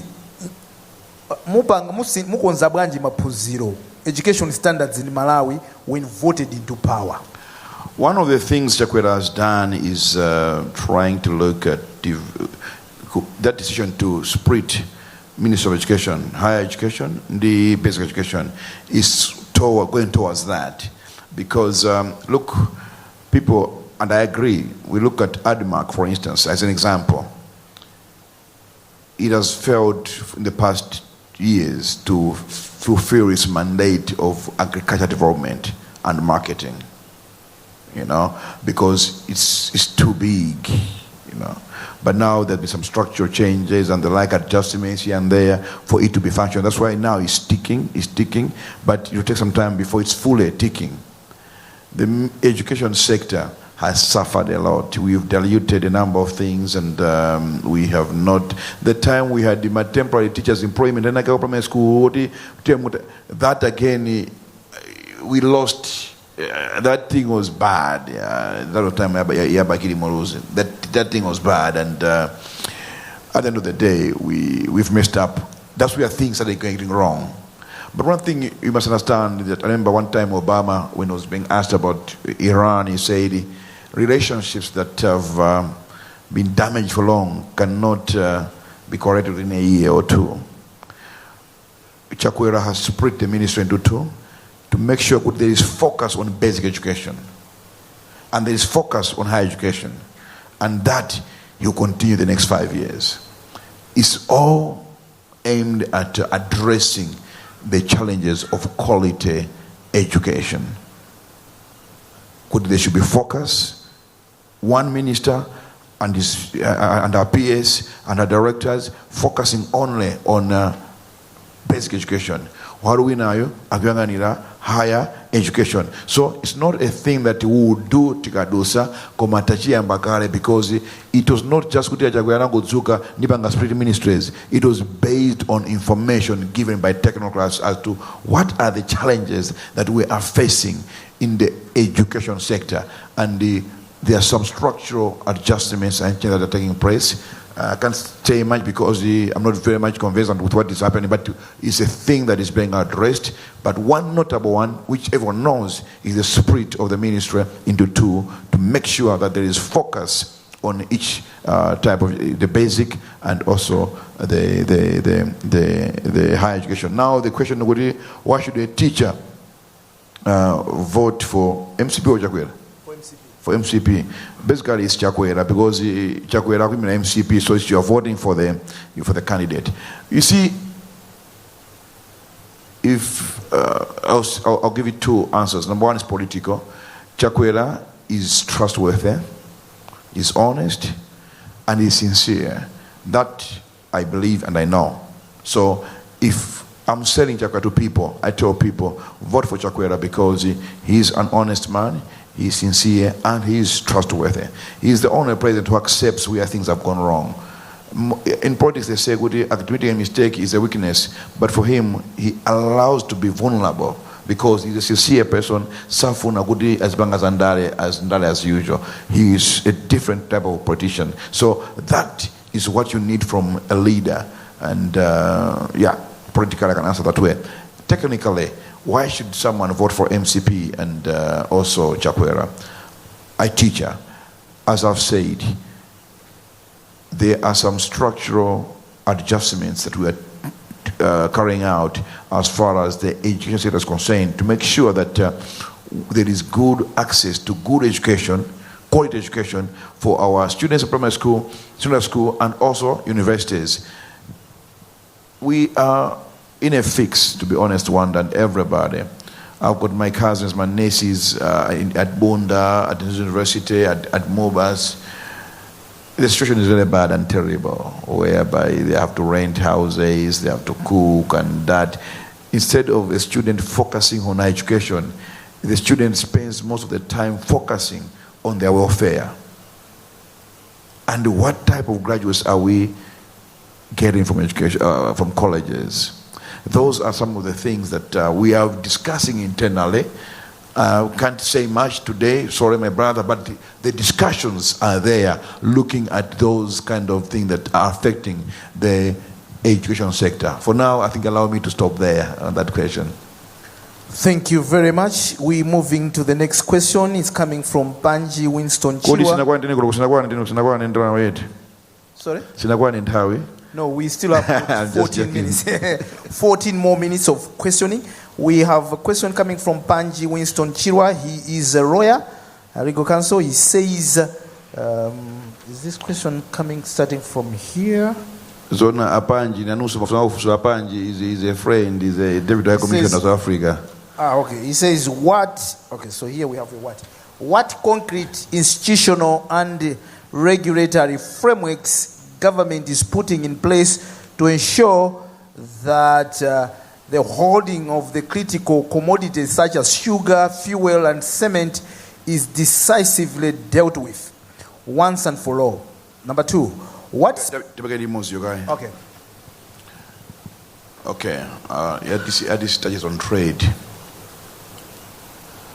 When I became Minister of Trade, I realized the issue of cartels and as well as the hoarding of goods and price manipulation.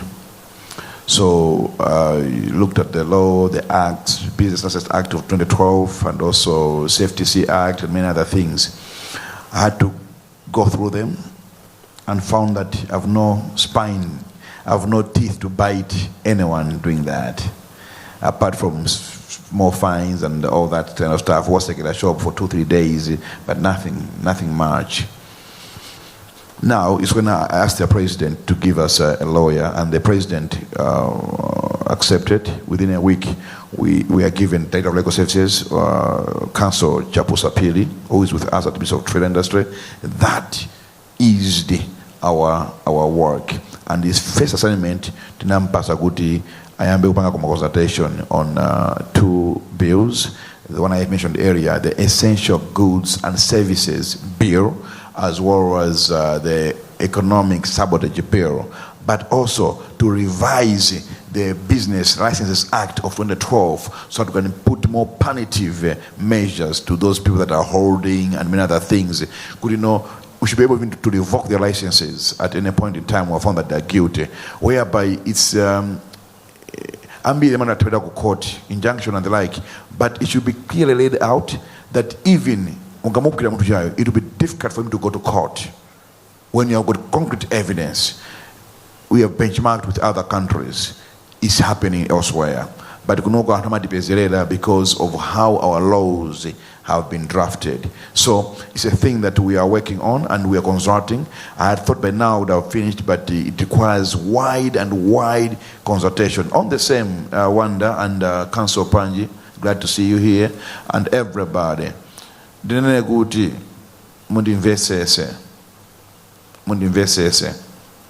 As politicians, we have to stop being selfish and make decisions that are for the betterment of Malawians. We should not look at our own benefit. I put this, no.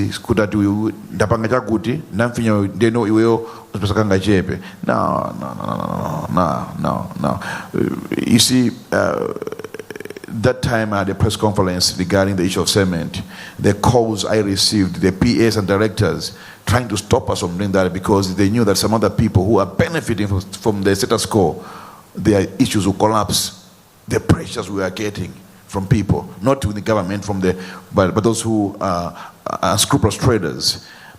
My point is, we have to have a strong resolve to make sure that these 2 bills are passed and are enacted. That is a constitutional framework that we are putting in place at Ministry of Trade to make sure that those holding cement, holding sugar, the critical commodities are punished.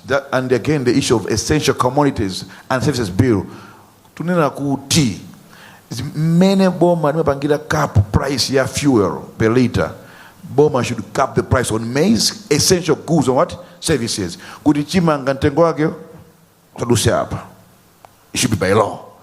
Essential cooking oil, chimanga, fuel, fertilizer.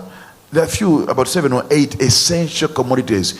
Government must have control over that. Not only that, we're also saying, look, let's have structured markets for goods like Nandolo, soya beans, which we're exporting. Amango gula ma Burundi and Rwanda.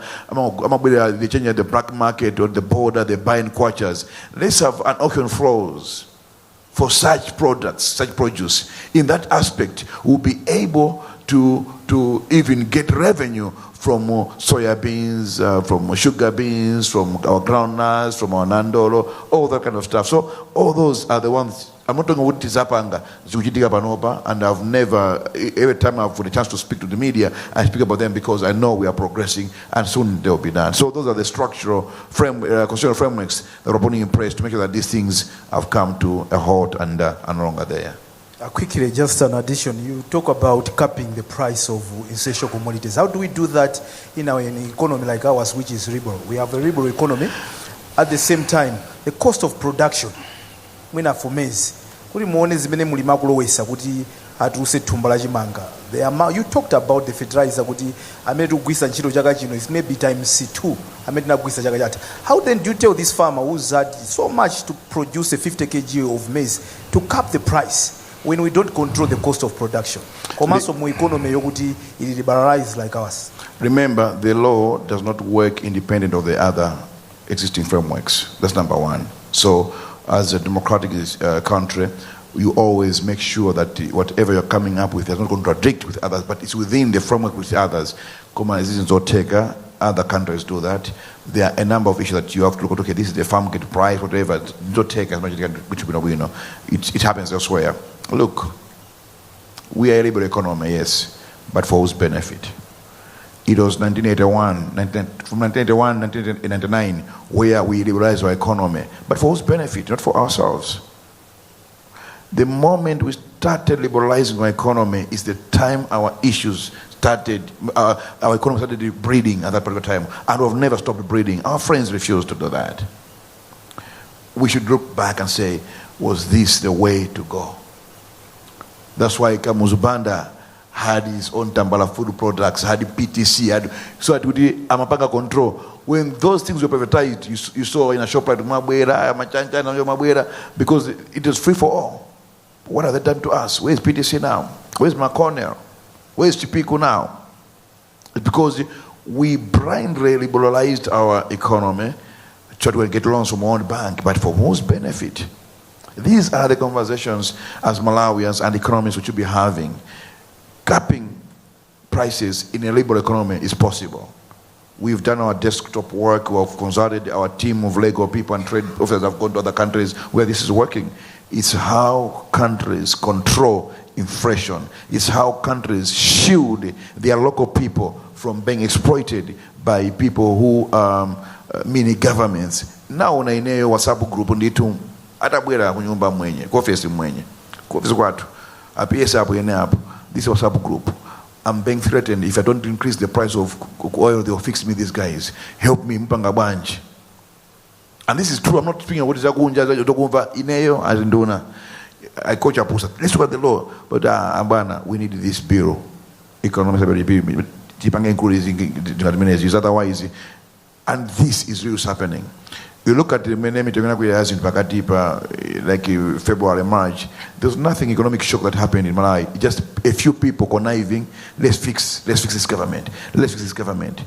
Just that's not where to think to go. We can't go on like that as a country. That's why we need to have CFTC capped the prices. The traders went to the courts. Court said, yes, you have to see Malakwisa, Minister of Trade Malakwisa, before I became Minister of Trade. Malakwisa, you cannot do this. You don't have the law.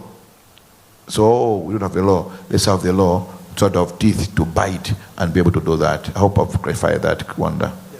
Thank you very much. We have 5 minutes before we close the question. There was part 2 of the question. Should we take part 2? Yeah. Okay, so we're taking part 2. Second part of the question from Panji Chirwa says, what specific legal mechanism has the government enacted or is in the process of enacting to guarantee the Malawi's infant industries are genuinely protected while still complying with regional and international trade obligations? If the legal mechanisms already exist, what specific measures has the ministry put in place to identify these infant industries and to develop frameworks that guarantee their full activities?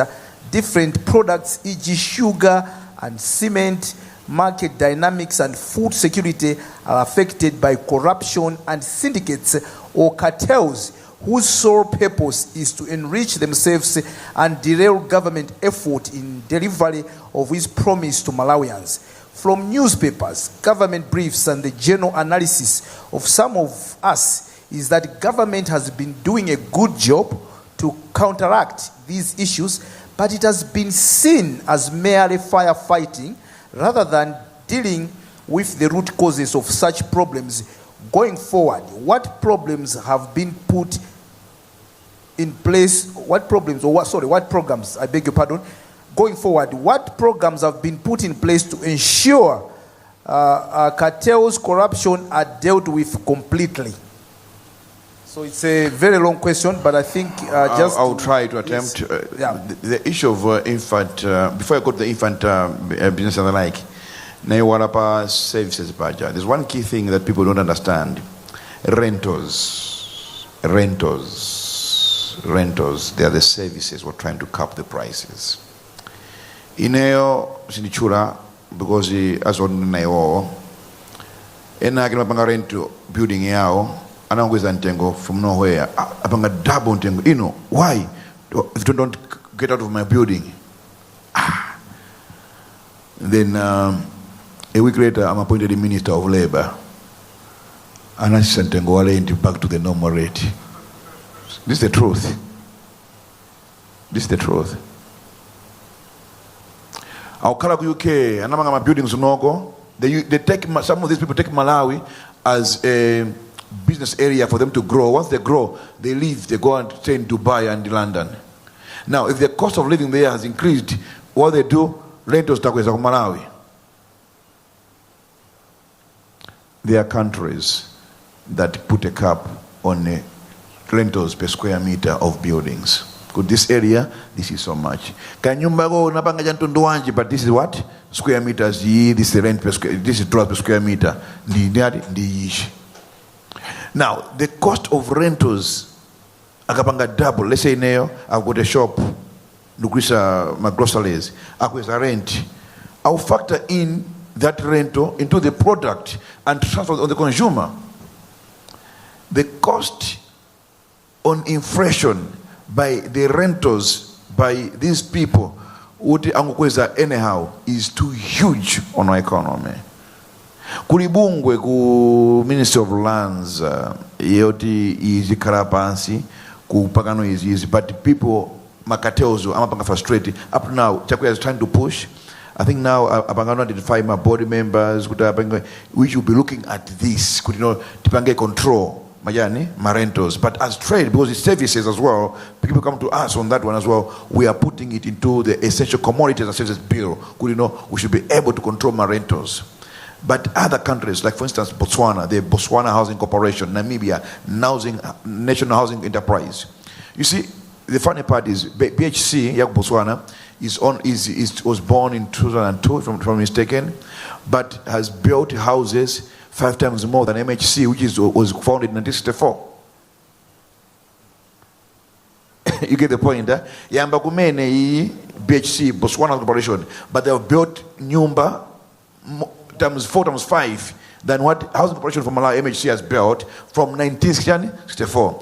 NHC on Namibia, Yamba Japompan, Yama Tusan Jago, Pompan, now South Africa, and Yamba Mandela in 1997, but they have built millions, if you're deeper 6,000 houses, if I'm not mistaken, as MHC. But South Africa, 1997, Mandela, they have built millions of houses, not 1 million, not 2. I'm talking of millions of houses.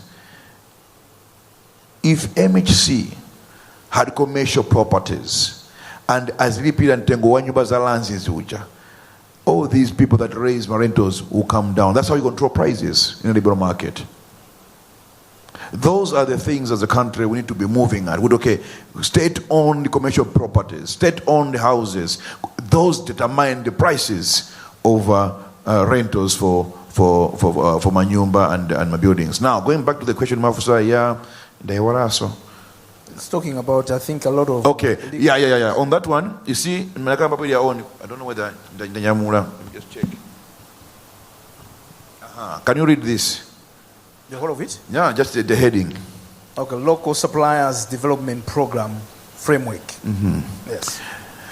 This is a framework that we are discussing with the American Congress Party, that we should have Local Suppliers Development Program. You look at the infant industries, which Councillor Chirwa is asking. How do we identify them and protect them? They should grow for the benefit of our country.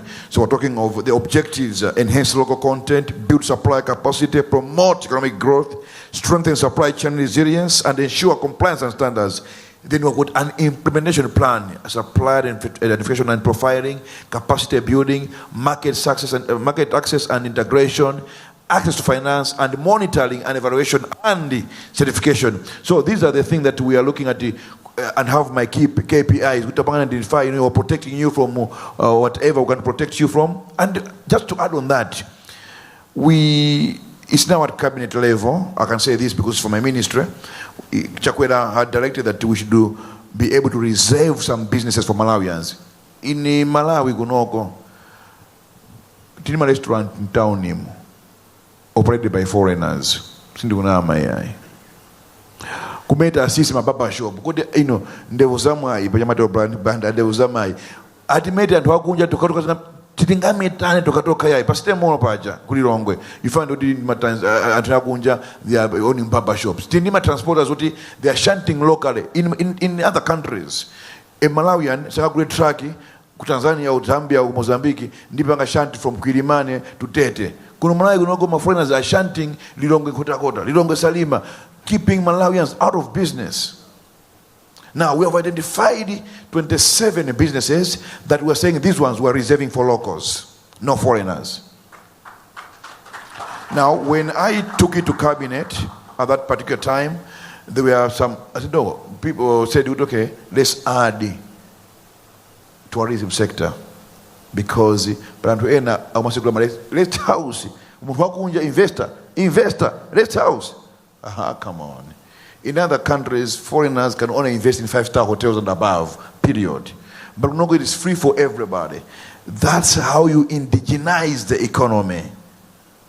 If you have left everything in the hands of foreigners. When I was in Botswana, Madam Ankafuna Sekule shop, I want to the shop unogo. I want to open a shop in Botswana. No, boutiques are for locals, not for foreigners. Boutiques are for what? Locals, not foreigners. Even taxi men, if it's a foreigner, run taxi business. We have left clearing of goods, my agents, clearing goods per border, getting to Syria and Pagunja. How can we control economy? We need to indigenize our economy, protect our infant businesses, as the council was asking. Those are some of the things which we are doing, and I'm saying it with confidence because it was a directive from the president, and we are doing it. Kaunjika, let me tell you something. Kaunjika, Timagura kwa our brothers of Indian and the Pakistani origin. I'm a crowd no kwambiri konjo. Magura suti yaka unjika mene kwa 5 years uko valabe. Panoba kwa Chinese, they just sell rotten stuff. Ugura kaunjika lero mawa, and the people back on Jogambiri, the people from the rural areas, the impact on their pocket is too huge. We need to start protecting them. And we'll do that by coming up with laws that protect them, by making sure that the people involved in that business are really genuine people that have the passion for the people, not just making profits for profit's sake. Ndeno mugamba hapo hapa zobweresa ma business mina pafupi 28 amene azipangidwa ndi ma indigenous Malawians. I think itakati kumva hapo mabungwe ngati ibamu akumachita fight. Are you prepared to fight and amene akunjawo amene adalowera akale ma system makanga bapo apa in some of areas kuti anthu tizili konda dziko lathu, meaning that alipo anthu ena amene amapanga benefit amalawi anzathu amapanga benefit for anthu akunjawo amapanga business amene akupanga akwenda amapanga Malawi. Are you prepared to fight these people? Because they will not just go away, they will be fighting. Taonapo if nkani ya kupanga mapepala, you know, the fight that is been in the thin plastic. What's the interest? We want to ban this and we should all be on one side, but it doesn't stop, it doesn't end, because these are people that have got money, they have connections, they know who, they know that one, they know V.A.Z Mumba there, they know some. Are you prepared to dismantle, if I call it a cartel? I can't be prepared, but my preparation is always strong if I'm on the same page with the president. Okay? If the president was weak, railway Yamaka to Bangula, the man stood and fought battles. Because, look, they have got tankers. 800 tankers. And I know people got 1,400 tankers. Ona good amatenga mafuta ku Beira mbwe odiwa kuno Malawi. Kungo manga rero ya paya fika pansanje. Their business ya tabatipo. They will fight tooth and nail good that project should take place. I know what has been happening previously. Why previous presidents never paid attention to the railway line. Chakwera said, I'll focus on the railway line. Come what may. If you want to fight, let's fight. As I said, Chakwera is a silent revolutionary. They thought they would defeat him. In 2 months' time, October and September, October ifika pansanje pa doko la nsanje yamanga bingo mtaliga ija tiamba railway line. But against all odds, people fought because in every project there are winners and losers.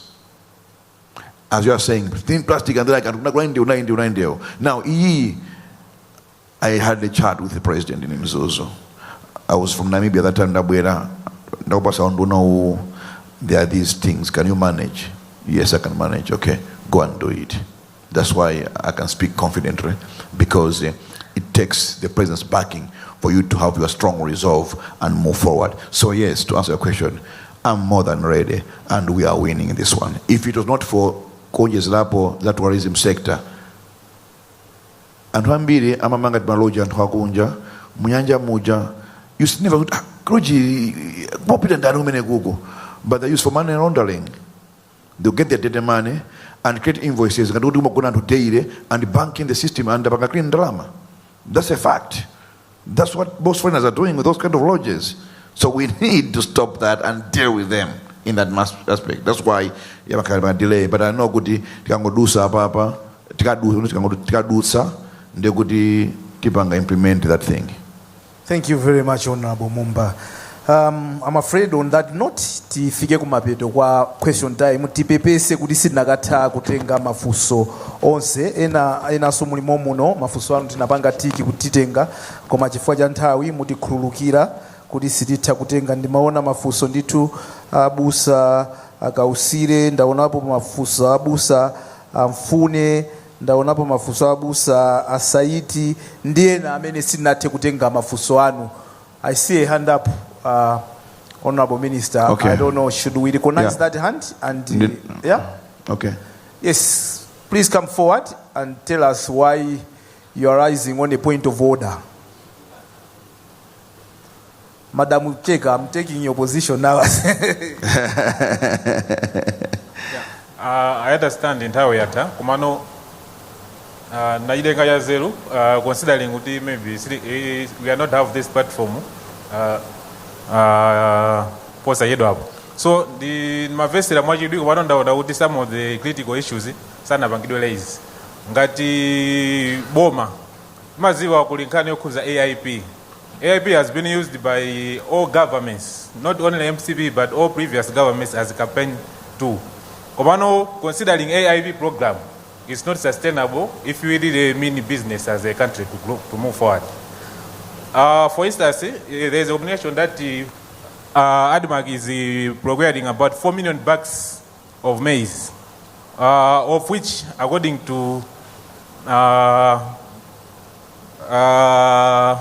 Gondwe, by the farmer, that only requires about 80,000 acres to grow equivalent of the bags of maize procured by the ADMAG. In my opinion, I suggest the same requirement imene imapangidwa ku AIP. AIP, like the 2024-2025 budget, unapangidwa allocate about 161 billion for fertilizer procurement. Ndrama imene jai, if we really mean business, timayenera kuti tipange prioritize ma government institutions. Boma lilime ma mega farms, not allocating the fertilizer to the farmers. Because chimene chimachitika fertilizer uja anthu still ma farmers amene amagulisa intended purposes. Ena as good as amagasiya fertilizer uja kumatiru mwamwera ti. I have heard that. So the question is, Mr. Mumba, I know you seem to have a good will for Malawians. In my suggestion, if you really mean business, consider scrapping off the IP program or consider refining it, the arrangement. Sabange consider ma farmers ngono. Boma libage prioritize ma government farming institutions kabena antu amene utekera kwale the likes of Napoleon Zombe and Grand Impasa.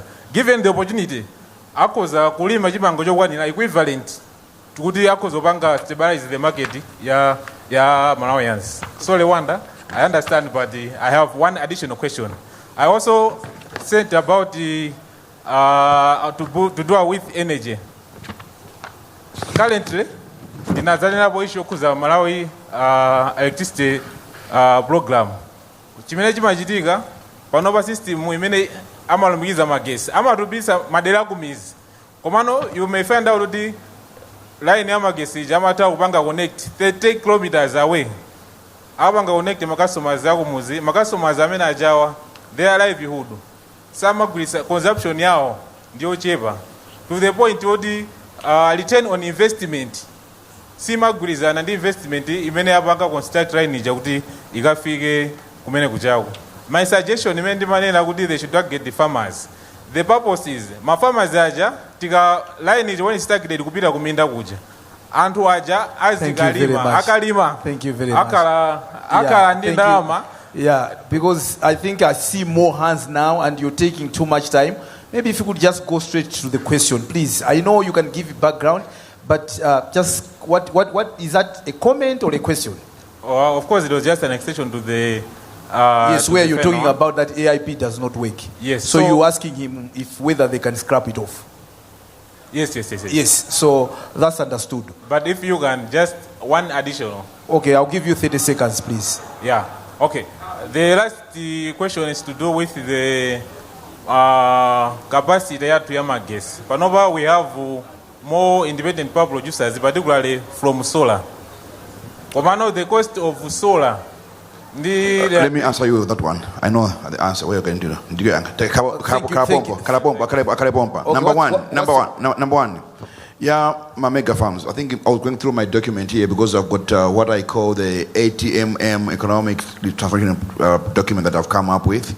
And one of the things that I wanted to highlight there is that ADMAC should be able to have mega farms. All right?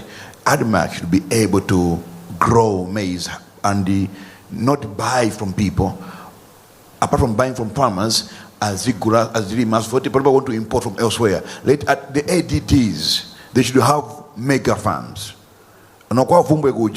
Stations, let them have mega farms. So government must have mega farms as part of food sovereignty, not security. I'm a fan of food sovereignty, not food security. So in trying to address the hunger issues, government must take hold of food security by using ADMAC, ADDs to start working on mega farms, even in prisons. In other countries like Zambia, Petauke, they are about, and they prison out in the mega farm, and they produce ufa, Malawi. You understand? So we need to go along those. They're prison exporting to Malawi. We have ufa many ShopRite. I've seen it. The owner. So that's what we need to be looking at. The issue of Magesi, I agree with you. He's right.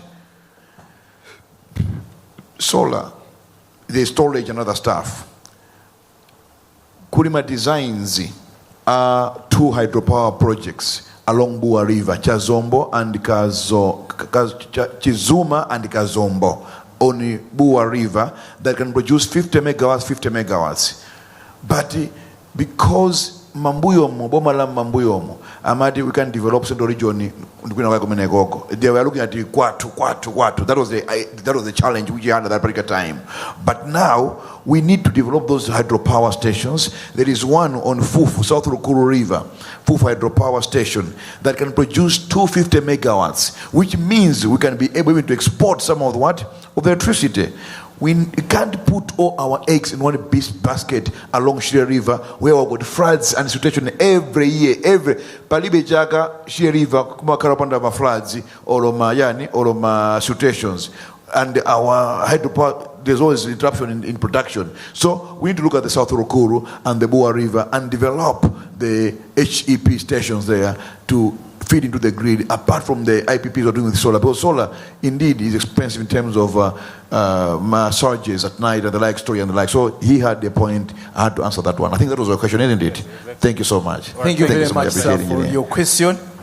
you would be so I want to ask for guidance. She wants to be taking that microphone to take more questions. Do we have time to take more questions? I can. How many do we take? I'm very confident about myself, as a candidate. Okay, so maybe we're gonna have. Let's have 5 more, then we are done. 5 more questions.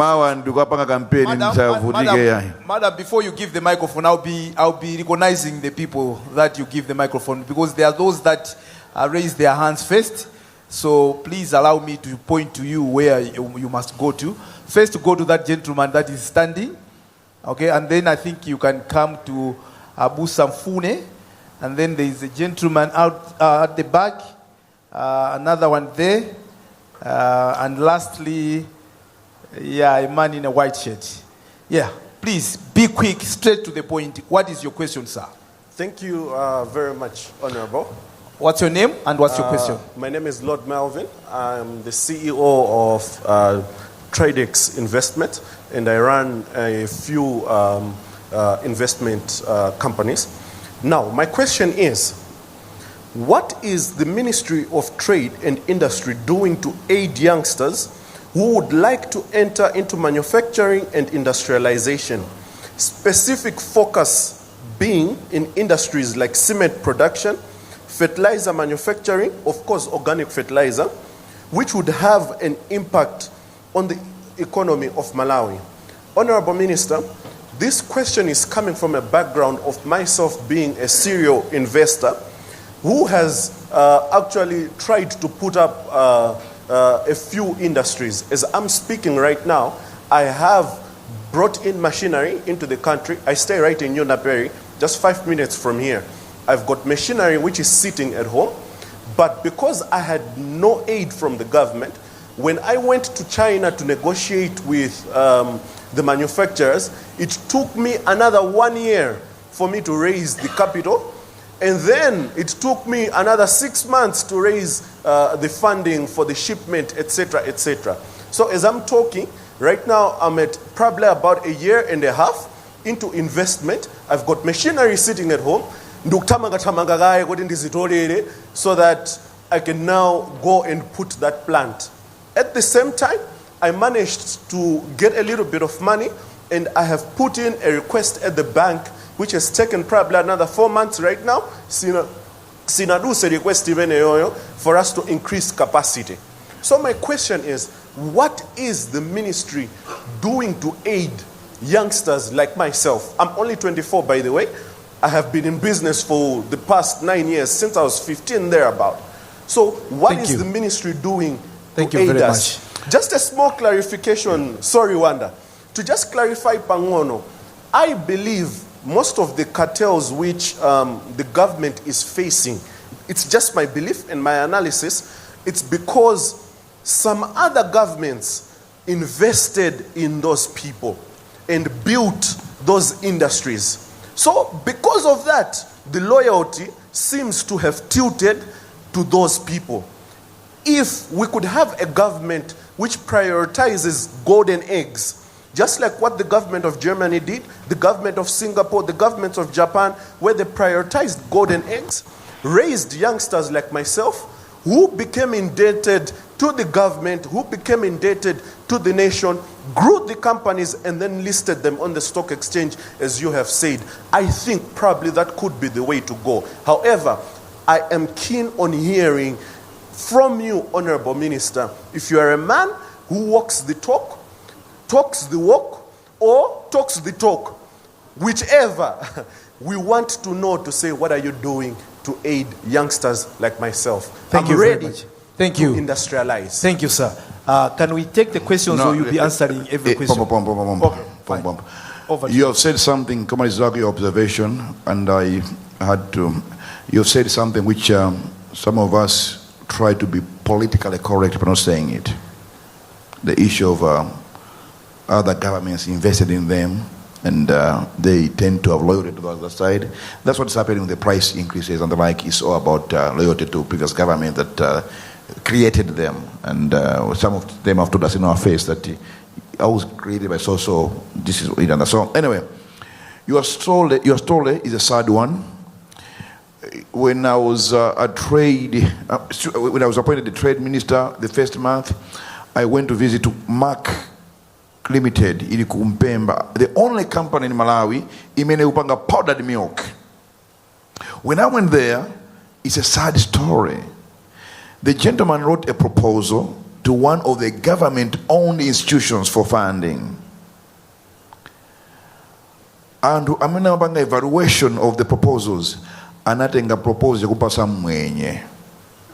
Next thing he got a call from mwenye to kumane. Ndumafusa exactly what he wrote in the proposal. The guy knew good. Kuja natumiza proposal kuja. Ndeuti ampasa mwenye idea yanga.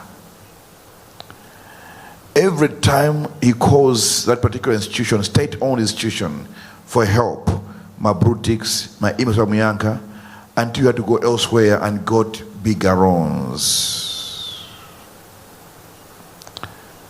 He's the first company in Malawi that is producing powdered milk. I was there, it was on TV and the like, and it's an issue we're following up, which I have told the PS and my team to follow up. Why? Because these people are there to enhance, to support people that are into value addition and can help in import what? Substitution. I was very emotional to see this young man, young as you, he's only 30-something years old.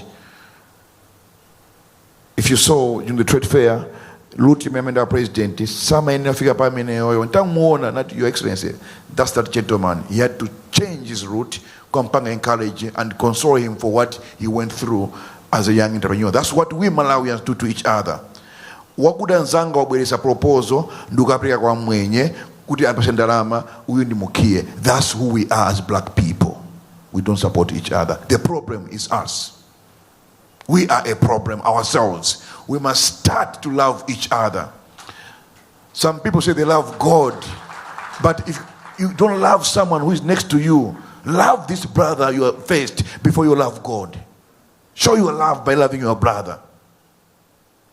You understand? So, hearing your story, I feel ashamed as a minister of trade and industry. But what I can tell you is, we have got the industry department. What I'll tell you is, where is Edgar or Owen? Edgar or Owen? Or Puma? Just give him my number. You get meet the gentleman there. You give him my number. Let's meet and have a chat. What I can assure you is, this government of Chakwera will help you set up that company with much ease and all your challenges. Leloro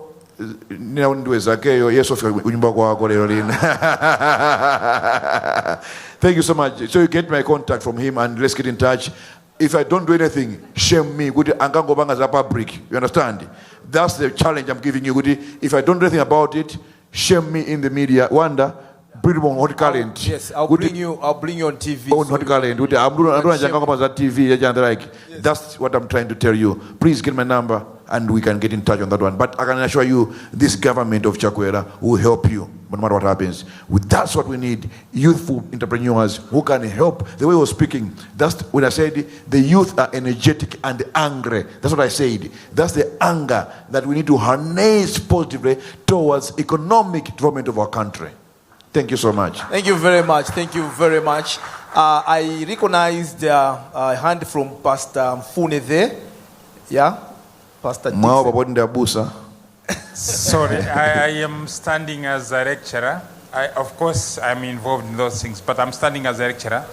We are professional here, so I'm putting on the professional hat. Yes. Thank you so much for well eloquent issues that you've raised. Two things straight. I'm looking at your approach, that it is that of protectionism in trade in a way, just like the way Trump is doing in other countries, and nationalization. That's the way I am looking at from the point of view from my profession, say Malawi School of Government. There are some policy briefs that are there, how we can help to work with the government in in such areas. Secondly, one area where I've seen our governments being weak is on the austerity measures. If we can strengthen that area, for example, it was a pre-budget session which I attended 2 past years. We are spending a lot in some of the areas. For example, Lilongwe or Blantyre City Council, you look at all the directors, they have fortuners. Where are they using those fortuners? We can reduce on those expenditures. Fortuners, where are they going for fortuners? Like Blantyre City Council, where are they using those fortuners? To me, it's luxurious. We can reduce those costs because we are importing money. We buy those fortuners from abroad. We pay in forex. That is one area which I wanted just to raise. That is an area which we need to work on. We are spending a lot of money. And secondly, tariffs. We need to look at those issues on issues that we are importing. As you're looking at foreigners who are bring businesses in Malawi, we need to deter them. And also tariffs, if we put more tariffs, just like the way Trump is doing. Thank you. That is a way we can also work. Sir, misonko ya tariffs on those that are antobwera. Komanso magali moto akwane na city koma inso anduna muzikwera mwina makolola kusogoloko ngati njira imozi yo save ndalama. Kosi wa krapa plazima. Kosi wa krapa plazima. Okay, you see, I was in the executive management of the Roads Authority in Namibia. CEO, no company car. Directors as no company cars. This is a country like Namibia. It is far ahead of us economically.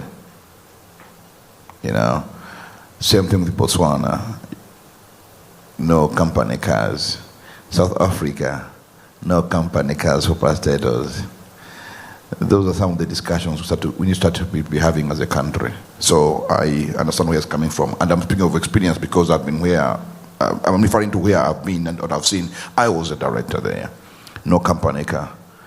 Amapasaloni ukulikali moto azikudula period. Ukaendera panchito umapanga tea and wear, so you just claim that's it, but not company cars. Ndizizi fe mazitenga kuti chigali moto kuno nduko malitas 2000 liters mapita kuti. That's why I'm saying good. These are the conversations we should be having, and it's a point that you have raised. I'm just agreeing with your point, but these are the conversations we should be having. Baba Timoset, I think it I'm glad Baba Mononde and in Zanga to very Mozi. Thank you. Thank you very much. I had recognized the hand over there, yes, from that gentleman, number 3, and then there is a number 4 from that lady, and finally number 5 from my gentleman wearing a white shirt.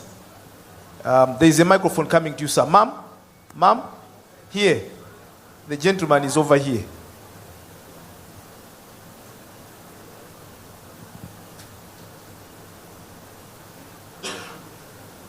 Your name and your question in brief, please. Thank you.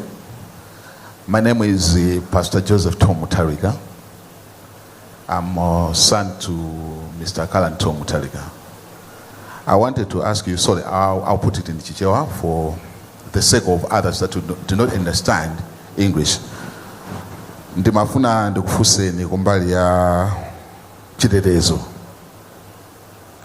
Kuti mulitsimikizira bwanji kuti mukamatenga soboma mwina pa 16 September panopa kuti anthu tikhala otetezeka. Ndikukamba izizi chifukwa chonena kuna kuti ndaona recently, actually not kuti ndaona recently koma zimene zachitika zona kuna kuti chisanzo cha mbanja mwanga mwaine kuna kuti ng'ono wanga chifukwa chona kuti bambo anapanga chiganizo chojoina MCP waphedwa ndi anthu amene amupha akuganizidwa kuti ndi ADPP kuchita kukhapa khosi. Previously brother wanga wina anapezeka kuno kuti anangosowa 2023 mpaka pano sanapezeke. And ine ndemwe ndinazapezona kuti I've been receiving my threats, ndinaza chokamo mziko muno kupita kukakhala ku Zambia kuthawa in fear of anthu amene amapereka ma threats kuno kuti they could harm us because of the decision that my dad did by joining MCP. Then I want to ask kuno kuti in our country, how safe are we and how safe are we going to be as the citizens of this nation? Tilibe ziko lina, ziko la tundu lomwe lino. Ziko kwambiri. Mwati ndina Mutalika? Yes, I'm Joseph Mutalika. Oh, mwana wa Peter Mutalika? No, kala ni Tom Mutalika. All right, thank you. Akuti akwa Mutalika mwateteza bwanji kumaso Malawi na alo wa MCP. Akwa Mutalika ata alo wa MCP ndi mwateteza bwanji. That question is emotional, to be honest, because in no way we should be living in a country whereby people are threatening each other. That's why earlier on I was speaking of mini governments, cartels. They are even there in the political circles, no doubt about that. It's a sensitive matter. It touches on security. Mundilole banji mene yoyo ndi yankwena opa mbali on what needs to be done, not on camera, for the sake of many things. Mundilole mongo pempa. Alright, ziko mwambiri akuti akulankhulani pambali. Madam, microphone pali amayawa eskena kati malizira ndapo pepani sitingatenge mafuso ose nthawe yatithera tinanati tenga mafuso 5 fuso number 4 and then 5 from that gentleman there. Yes, your name and your question in brief, please. We can't hear you. Check your microphone if it's on. Abaseni yoyo.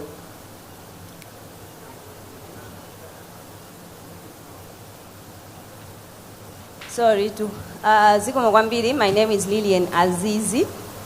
So inayo fuso yanga ilikumbali ya mafula nifuso now. By any chance munapita kwa immigration recently? Bwana? Fusani. Uyu ndi andi paso. Yes, I'm here to do that. Okay, I've been there. Yeah, because I think it's in every person's birthright to own a national ID. Exactly. And a passport for free travel. Exactly. Yes. So me, I've been a diaspora for a long time, and I've listened to you. I personally came back home because of the speech that Mr. Chakwera did at the Independence Stadium when he was inaugurated and started a business here. But as a Malawian now, I cannot travel because my passport is not with me, yet in Naturuka by 21 May. For 2 months, they couldn't find it. And when they found it, they're still not giving it to me. I don't know why.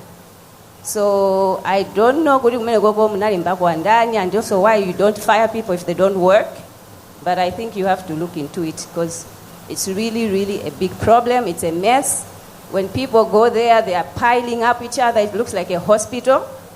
And with Matenda, Baba, or COVID, that is the one place that we should be suffering from because there's a lot of people queuing, trying to get their passports. They can't find their passport or they're not given their passport. There's no system in place. You pay passport, 180,000. You pay passport, 50,000. We queue in Mozi. Doesn't make sense. There were 180,000. You Saguranja VIP treatment. I paid 180,000 in May until now. I'm in my country, but I'm like illegal. Panova. Thank you. Thank you. I'll be very careful. I'm just joking. You see, my brother, the young entrepreneur, the 24-year-old, said a statement about business cartels that are loyal to previous regimes. It's not only in terms of business, but also in terms of service provision and even employees. One thing we must always appreciate is that our President Chakwera has got a magnanimous spirit, magnanimous heart. He's a father of everyone. He looks at everyone as a Malawian, irrespective of who they are or even political affiliations. Yesterday I was in Cholo district. Ndakaendera office ya DC, a magnificent district office at Cholo, and I was talking to Brown Pinganjira and the people there that, look, Chakwera only got 14,000 votes here, but has built the best DC offices in Cholo. Is simply because he does not look at where I got less votes or more votes. He looks at what needs to be done and where needs to be done. That's the magnanimous spirit of Dr. Chakwera. Many people have made calls that people at immigration in Indiana should be removed in the DPP, in the Makadata and the like. There's a thing, one needs to navigate properly because, we know because, first of all, it is no proof that in Makadate, but the performance is what people are crying for. The performance is it the employees? Is it the service provider? Or is it the system? We are in a difficult situation because in terms of passports, many countries are using the fifth, if not fifth generation chip for my passports. We are still on the first, if not second, generation chip. Now, to get a fifth or fourth generation chip is expensive because just the price of a chip, fourth gen, is almost the same price of the passport, 180,000 kwacha. You understand? So, we are by maintaining the second chip or first. I don't know. Are we still using the first generation chip or second generation chip? It's a chip. It's a chip in terms of price. Komano, the benefits are than my fourth gen or fifth gen chip because of many other things. Now there's a lot of discussion around it. It's a bit political, one or the other, but at the end of the day, service has to be given to the people of Malawi because people have to travel. And someone in college, it's like she had to vent all her anger on me as if I'm the Minister of Homeland or I'm the Director of Immigration. I was supposed to go for my master's degree, and there was a scholarship younger because of this government, and I took on a long message. I responded after a week, but it's an issue that is being looked into. I know we have had discussions, Baba is my witness. It's almost, I can guarantee you, it's almost solved. I don't want to mention the date. You think we didn't do a campaign? I would rather not mention the date, but we are almost done with that. We've come to the end of the problem. But it's an issue of loyalty to a regime with an issue of people politicizing everything.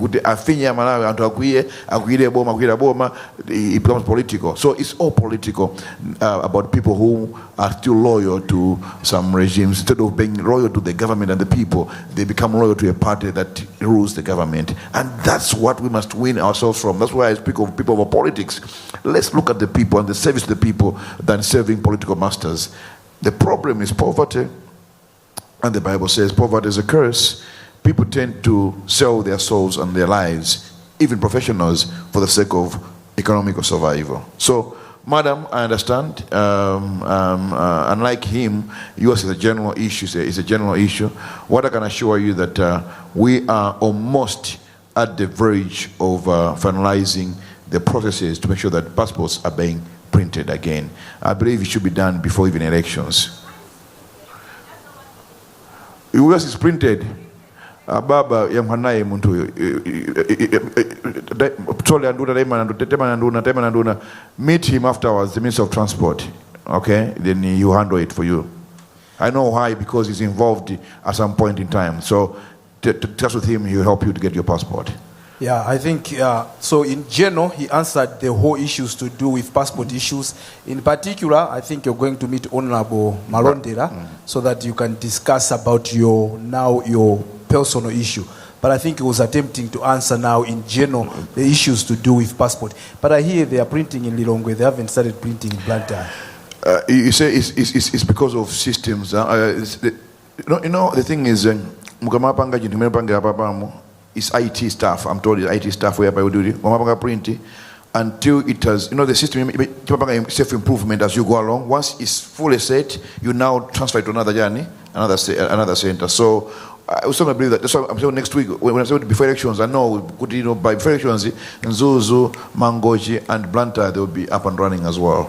Thank you. Yeah. We have now the last question from, my gentleman. Thank you. No, he's asking his last question, not you, sir. Thank you, Honorable Minister, and thank you, Mr. Wanda. I'm Boniface Kadzamira. I've got just 2 quick questions. The Minister complained about the distances children have to walk to school, which is a sad situation happening across the country. Can't we start thinking of having structured settlements where now villages and services are within reach? That's my first question, having structured settlements. My second question is, at Parliament, we've got unforeseen circumstances or unforeseen vote. Why can't we have innovation or invention vote within Parliament that can be used to support the young innovators and inventors to grow their business into industries? That's my second question. Thank you. I've always argued jokingly. I remember one time I was driving with Panji, the Deputy High Commissioner of South Africa. We were driving somewhere. I said, Zikori Japan back the way people think and do things. Banji ton se tungo samu kalipite kunja. Tiambile so one by one. Come up with based on how many have been, there should be a test to how many have been exposed enough to handle these issues. So the issue of settlement, such a settlement here, can only work with Obino when you have reset the button. The whole in other countries they are doing that, but it's because of the less population. Brazil, for instance, the Sao Paulo city, they have moved the capital city, Brasilia to Sao Paulo. It's like a new settlement altogether, a new city altogether. We are trying to do that in Lilongwe, to have a new settlement like Gueria Portiguja. It's practical, it's doable. I think it's a thing that I've learned again. I think it's an idea. As I said, I'll be learning from them. They'll be learning from me as well. It's a thing that is a point taken, Honorable Kadzamira. We need to look at that as one of the ways. Like if you go to Botswana, I love Botswana. If you go to Botswana, that's what it is in Botswana. My settlements, structured settlements, whereby you've got this settlement, you've got ShopRite Conco, you've got School Conco, primary, everything is found within a radius of 5 kilometers. That's how it's structured. The whole, even the cities, the villages, every service, public service, is found within a radius of 5 kilometers, and that's where we need to be heading to. That's why 2019 manifesto MCP in Kakamba Zoti Pakarichi Patala every 5 or 10 kilometers. That was the idea. Yoti Pakarika Health Center every 5 kilometers. 2019 our manifesto, we said 5 kilometers at every health center. That was our ambitious manifesto at that time. So it's because in other countries that's the standard, that the health center is a color within a radius of 5 kilometers. Only district hospital should be at the district level. Whatever they afford to treat at health center is. So other countries are doing that radius of 5 kilometers. I don't know if there's a standard, but many countries they do 5 kilometers to radius structured settlements. And the second part? I think it's another thing. Ababa Muina MP, in MP, we need to have an innovation vote. Of course, we have got the National Youth Innovation Fund already, and the Ministry of Sports and Culture. I don't know whether it should be duplication of things, because we are fond of duplicating matters as well as Malawians. Maybe it's a matter of looking at the National Youth Innovation Fund, how it can be improved and the money increased so that more youths who are innovative can access the loans and be able to move forward from there. Currently it's 2 billion kwacha, but we need to increase it further. Chakwera said I got to 200 billion. 10 billion. But you're saying that George said he would up and increase. I can't remember what value. Yeah, 10. Okay, 10 every year. All right. Pepani Ntawi, I know tikanakonda tinakafusa mafuso. It just shows you engineer kuti anthu kampata kufusa atsogoleri awo mene mupangira inoyomo. Anthu afuna atafusa mafuso Komano, I'm afraid we have to stop here. Palima TV, nthawi zawo zimakhala controlled. I know what I'm talking about. We can't continue to hold them here unless ananena kuti mwina tautigara 30 minutes yoti koza uchita nawo engage. Yeah, what happened that after this I'll still be here. Yeah, we can engage and interact. Yeah. What I want to do is just before you close, Wanda, you see, thanks for coming, everyone. You know, I want us to be having these interactions. Next, I'll stop in Lilongwe at some point in time, then again in Zuzu, then Mangochi. Let's be having interactive. I'm learning. Like the problem of that young entrepreneur there, my sister here, I've also learned about the issue of structured settlements, these ideas that I'm getting from you. And it's through this, iron sharpens iron, Ed. It's through this that the leaders can be made better. We should not be focusing on pointing at problems. Let's have interactions like this, and that's what I'm offering Malawians, that as a young politician, though I'm not a typical politician, I want to do politics differently. Let's engage. Zikanika gutapanga engage, but let's engage, then re-engage until we get to a point whereby we have a better Malawi for everyone. Thank you very much. On that note, we conclude our professional interaction tonight. From here, Amaryllis with Engineer V.A.Z MUMBA, Honorable Minister of Trade and Industry, but also the running mate for the Malawi Congress Party, and this general election slated for September 16th, 2025. My name is Wanderer Msisia. We are live on Times Television, Ibawa Television, Zodiak Television, and MBC. And I would like, on behalf of the Honorable, to thank you, each one of you present here, and those that were following on their television home or on your digital gadgets, for being there and to challenge each other to tackle these issues together as we move this country forward. Like I said, the engineer has offered to be around for probably 30 more minutes so that we can engage, and then I think at the end of it all, there is going to be, we conclude the evening with, how do we conclude? Yes, then we conclude this evening after having an engagement with the Honorable. I would like to thank you, the engineer. Like you've said, you are not a politician, you are an engineer. You can challenge yourself, but also take the questions. As you can see, I think we need to have such engagements. We don't get a chance to engage with our leaders more oftenly, but this shows you, I think it gives you Mangolomera, so that we need to do more of this. Thank you very much. This is where we wind up.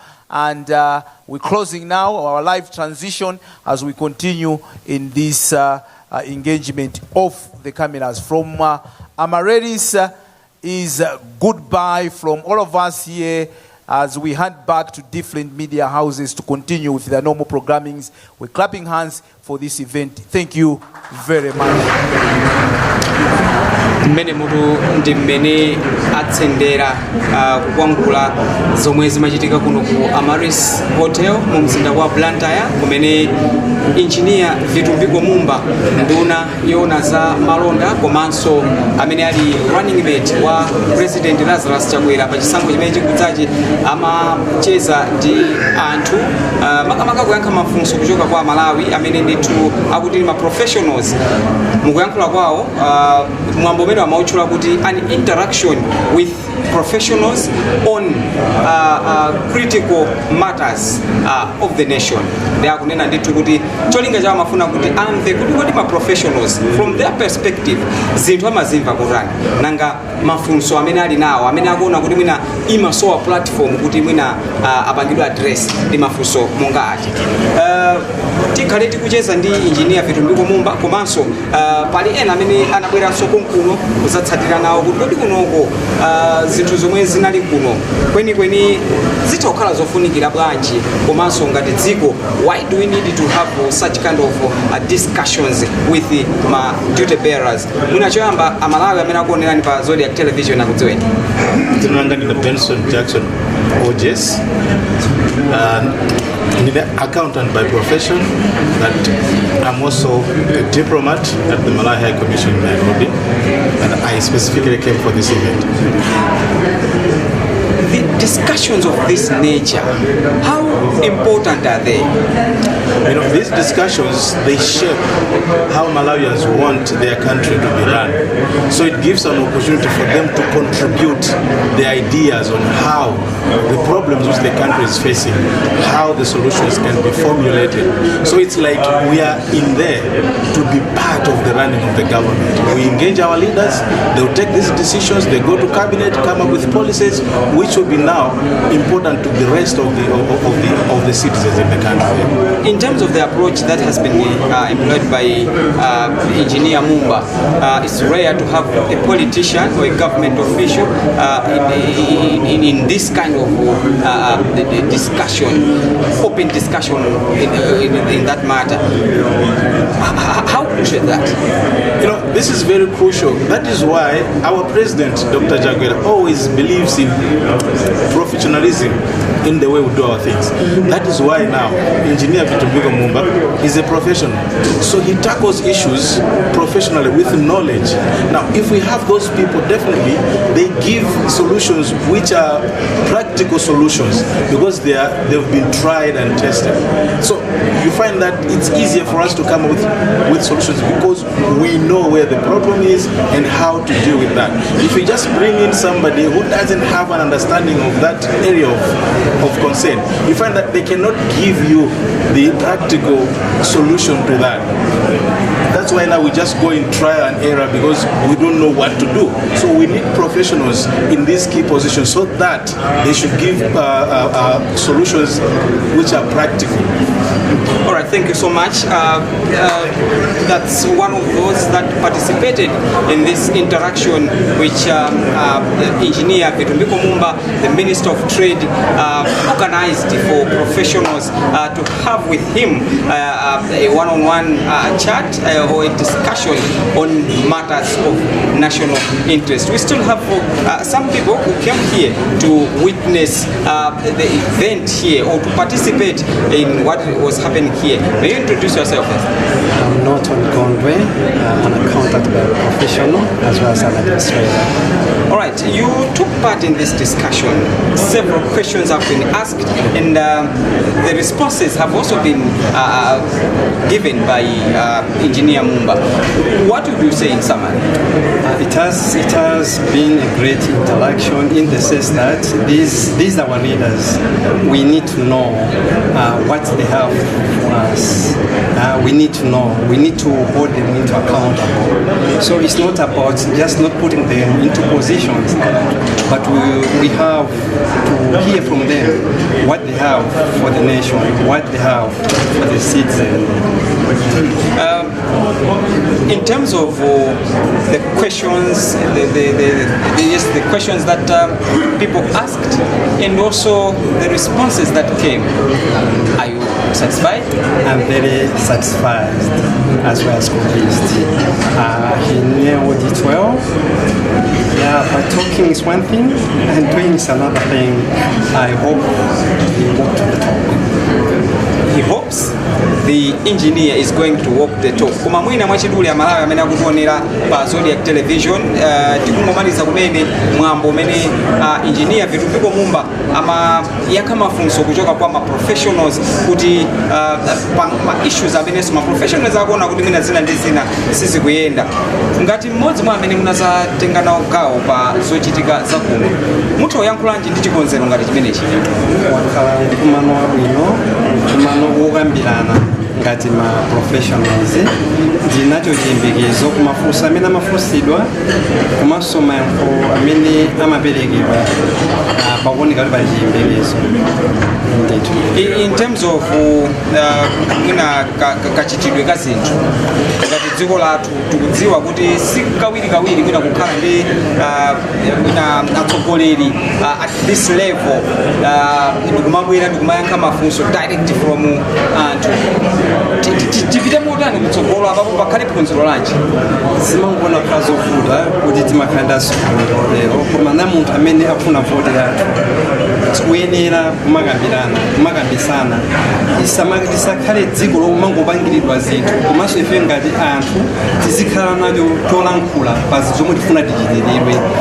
Taona mbuyomo machitidwe athu amakhala zinthu zoti zongopangiridwa ngati boma tikupangiranizi, tikubwera ifefa mutivotere tizakupangiranizi, koma anthu aja tikuyenera tizafunsa kunena kuti tikupaseni vote yathu inuyo muzatipangira nyani, komanso osangokhala kuti mungonena kuti azatipangira nyani, tizidziwa ndondomeko zimene aziyikapo kapena kuti azikhazikitsa kuti azatipangira zinthu. Ndi mkumano wachoncho ndi wabwino, umapereka tisatenge kuti anthu timayika pampando kuti iwo ndodziwa china chiliyonse, koma kumana kuti tikukambisana iwonso athaso kumavaso maganizo athu ngati nzika kuti ife timafuna yani. Ndiye ndaona wakhala mkumano wabwino osangalatsa ndithu zizitero osati tikungowayika pampando basi kungosowa iyayi, ukhale pazikhala interaction yapafupipafupi. Tathokoza kwambiri. Amenewo ndi amodzi mwa anthu amene anabwera ndithu kuti adzathe kuonerera nawo zomwe zikuchitika kuno. Timakamba ndithu kuti engineer V.A.Z Mumba mwina kwa nthawi yoyamba, nthawi zambiri a leader of that caliber mwina kunena kuti tiyeni ndikayankhe mafunso. Munautchula mkumano umenewu kuti an interaction with the professionals. Mafuna kutanthauza chani? Ineyo ndi running mate amene ali wachinyamata kwambiri pa running mate onse. Ndiyeno achinyamata ambiri ndi oyembekezera ndi akhalupanga interact ndi anthu pa Facebook, ma WhatsApp, magatherings apo ndi apo. Kuti tipanika hope ndi anyamata ambiri kamene ali nako mwaine ngati nyamata nzawo mosachakwera ali nakuti anyamata ambiri aka hope nani maiwe usapangira tipangira town. So fondi panga zinthu differently, kupanga kuti different jako unapanga differently in an effective manner. Ndine not pomapa kusambiribira zinthu kodi chuma chipita bwanji sogolo, inflation, forex. I wish someone asked about forex kati ndipo na forex yayi kuti panga bwanji tiendesa bwanji. So ndo pase mpata anthu mafunso panga register tineka 200 fuya malo komano ambiri alipera kupanga register because anaziwa mojedwa, but we ambiri wanasanga wanapangani masanga. So anthu ali ndi mafunso kuti munakonza mkumano umenewu mwina one would expect kuti mwina kukhale ma CEOs amene amayendesa ntchito zapo manizina zotero. Mafunso amene mumazayankha in what capacity? Kuti anthu mwina amayembekezera kuti poti mukuyimira ngati boma mukhale ngati nthawi zambiri kumakhala backing ya ma CEOs anthambi za boma ndi kumazayankha mafunso. Ndipanga ine ngati wa Congress ngati running mate za boma yayi ndabwera kuno ngati candidate running mate.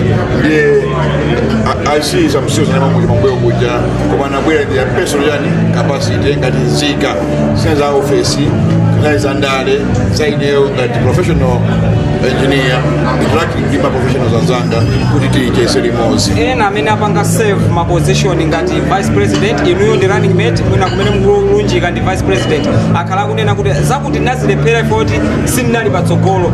Do you think kuti zimene mwina mukupanga plan panopa ndi zomwe mwazikonza zita kukhala zozitheka kuzipanga implement muli mu capacity ya vice president? Amenewo ankala kuisa ndiwo potina kuti ngati vice president sumakana sopenya goya umapanga implement masopenya president wako. Ma vice president nawo amakulana nomanya kuti ndakwanira pera kuzo ABCD because also amakala ndi yani amakala ndi vision yawo. Ine ngati running mate ndi vision. My only vision is to serve Chakwera kupanga mana ndituma. I'm not deputy. Ngati adusa baba sitaka deputy. South Africa mukandi deputy president. Amato kandi office yake and own vision. Koma vice ngati assistant wa president asikutuma. So otumidwa ukaba ndi vision yako. Zina kuti yayi ndakanika ndotumidwa kaya umanga implement zina kutuma abana. Have you achieved the intended purpose of this interaction with the professionals? I wish one more time because we are sitting there. We are more than 20 hands being raised to Gambiri.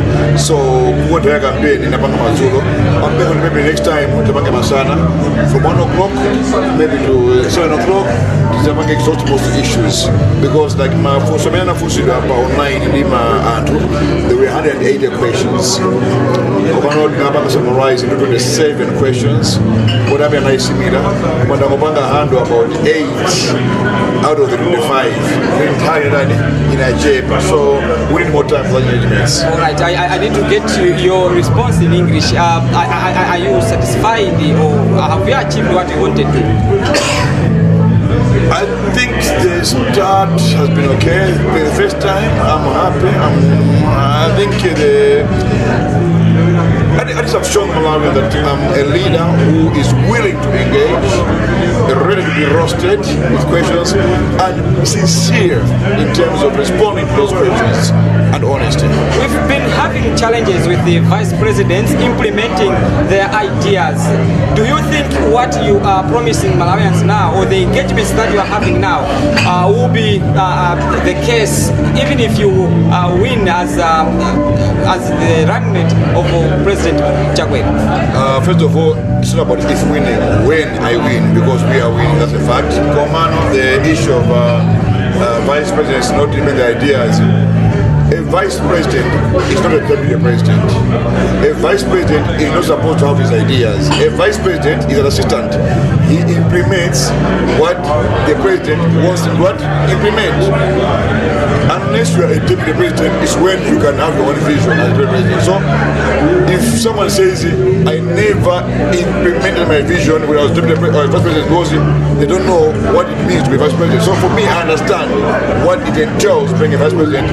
I will be implementing what Chakwera wants implemented. And most of the things I've put in there, I think that I've had conversations with Chakwera, and I've picked more conversations, and that's the direction those things get done. And I'm moving and running with that I'll implement what Chakwera wants. He wants someone who can be accessible to the people.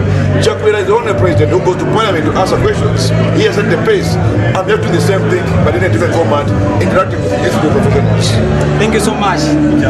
That's engineer V.A.Z Nduna ya Zamalonda komanso makamena kuuza yenda ndi president Lazarus Chakwera pachisankho chomwe chikudzachi. Afotokoza zambiri komanso akunena kuti ngokutira ndi mmene zayendera kumadya chikonzero chomwe iwowa anakonza kuti apange interact ndi ma professionals makamaka pankhani zosiyanasiyana zokhudza dziko lino, pankhani zokhudza impression, pankhani zokhudza mmene katundu akuchokera mdziko lino kupita kunja ngati ma exports komanso ma imports amene komanso zinthu zina zimene boma mwina limatha kuzikonza kuti lizipange koma zinthu zija osatenga. Anakamba kuti ngati dziko la Malawi tili ndi ma policies amene akuti ma objectives ake amakhala ochuluka kwambiri osalingana ndi ma resources amene tili nawo, ndipo zimenezi zimene zikupangisa kuti mwina chuma chathu chisamayende bwino chifukwa kuti timakhala kuti ndi ma ambitions ambiri osagwirizana ndi ma resources. Nakuti ngati dziko ndi nthawi inaona kuti tikamapanga ma policies athu tiziona kuti ma resources amene tili nawo ndi ma policies amene tikufuna tikhazikitse zizigwirizana. Dzina langa ndi Kasim Audi, ndipo ndikusiyeni kuti mupitirize kuonera Zodiak television makomanonse.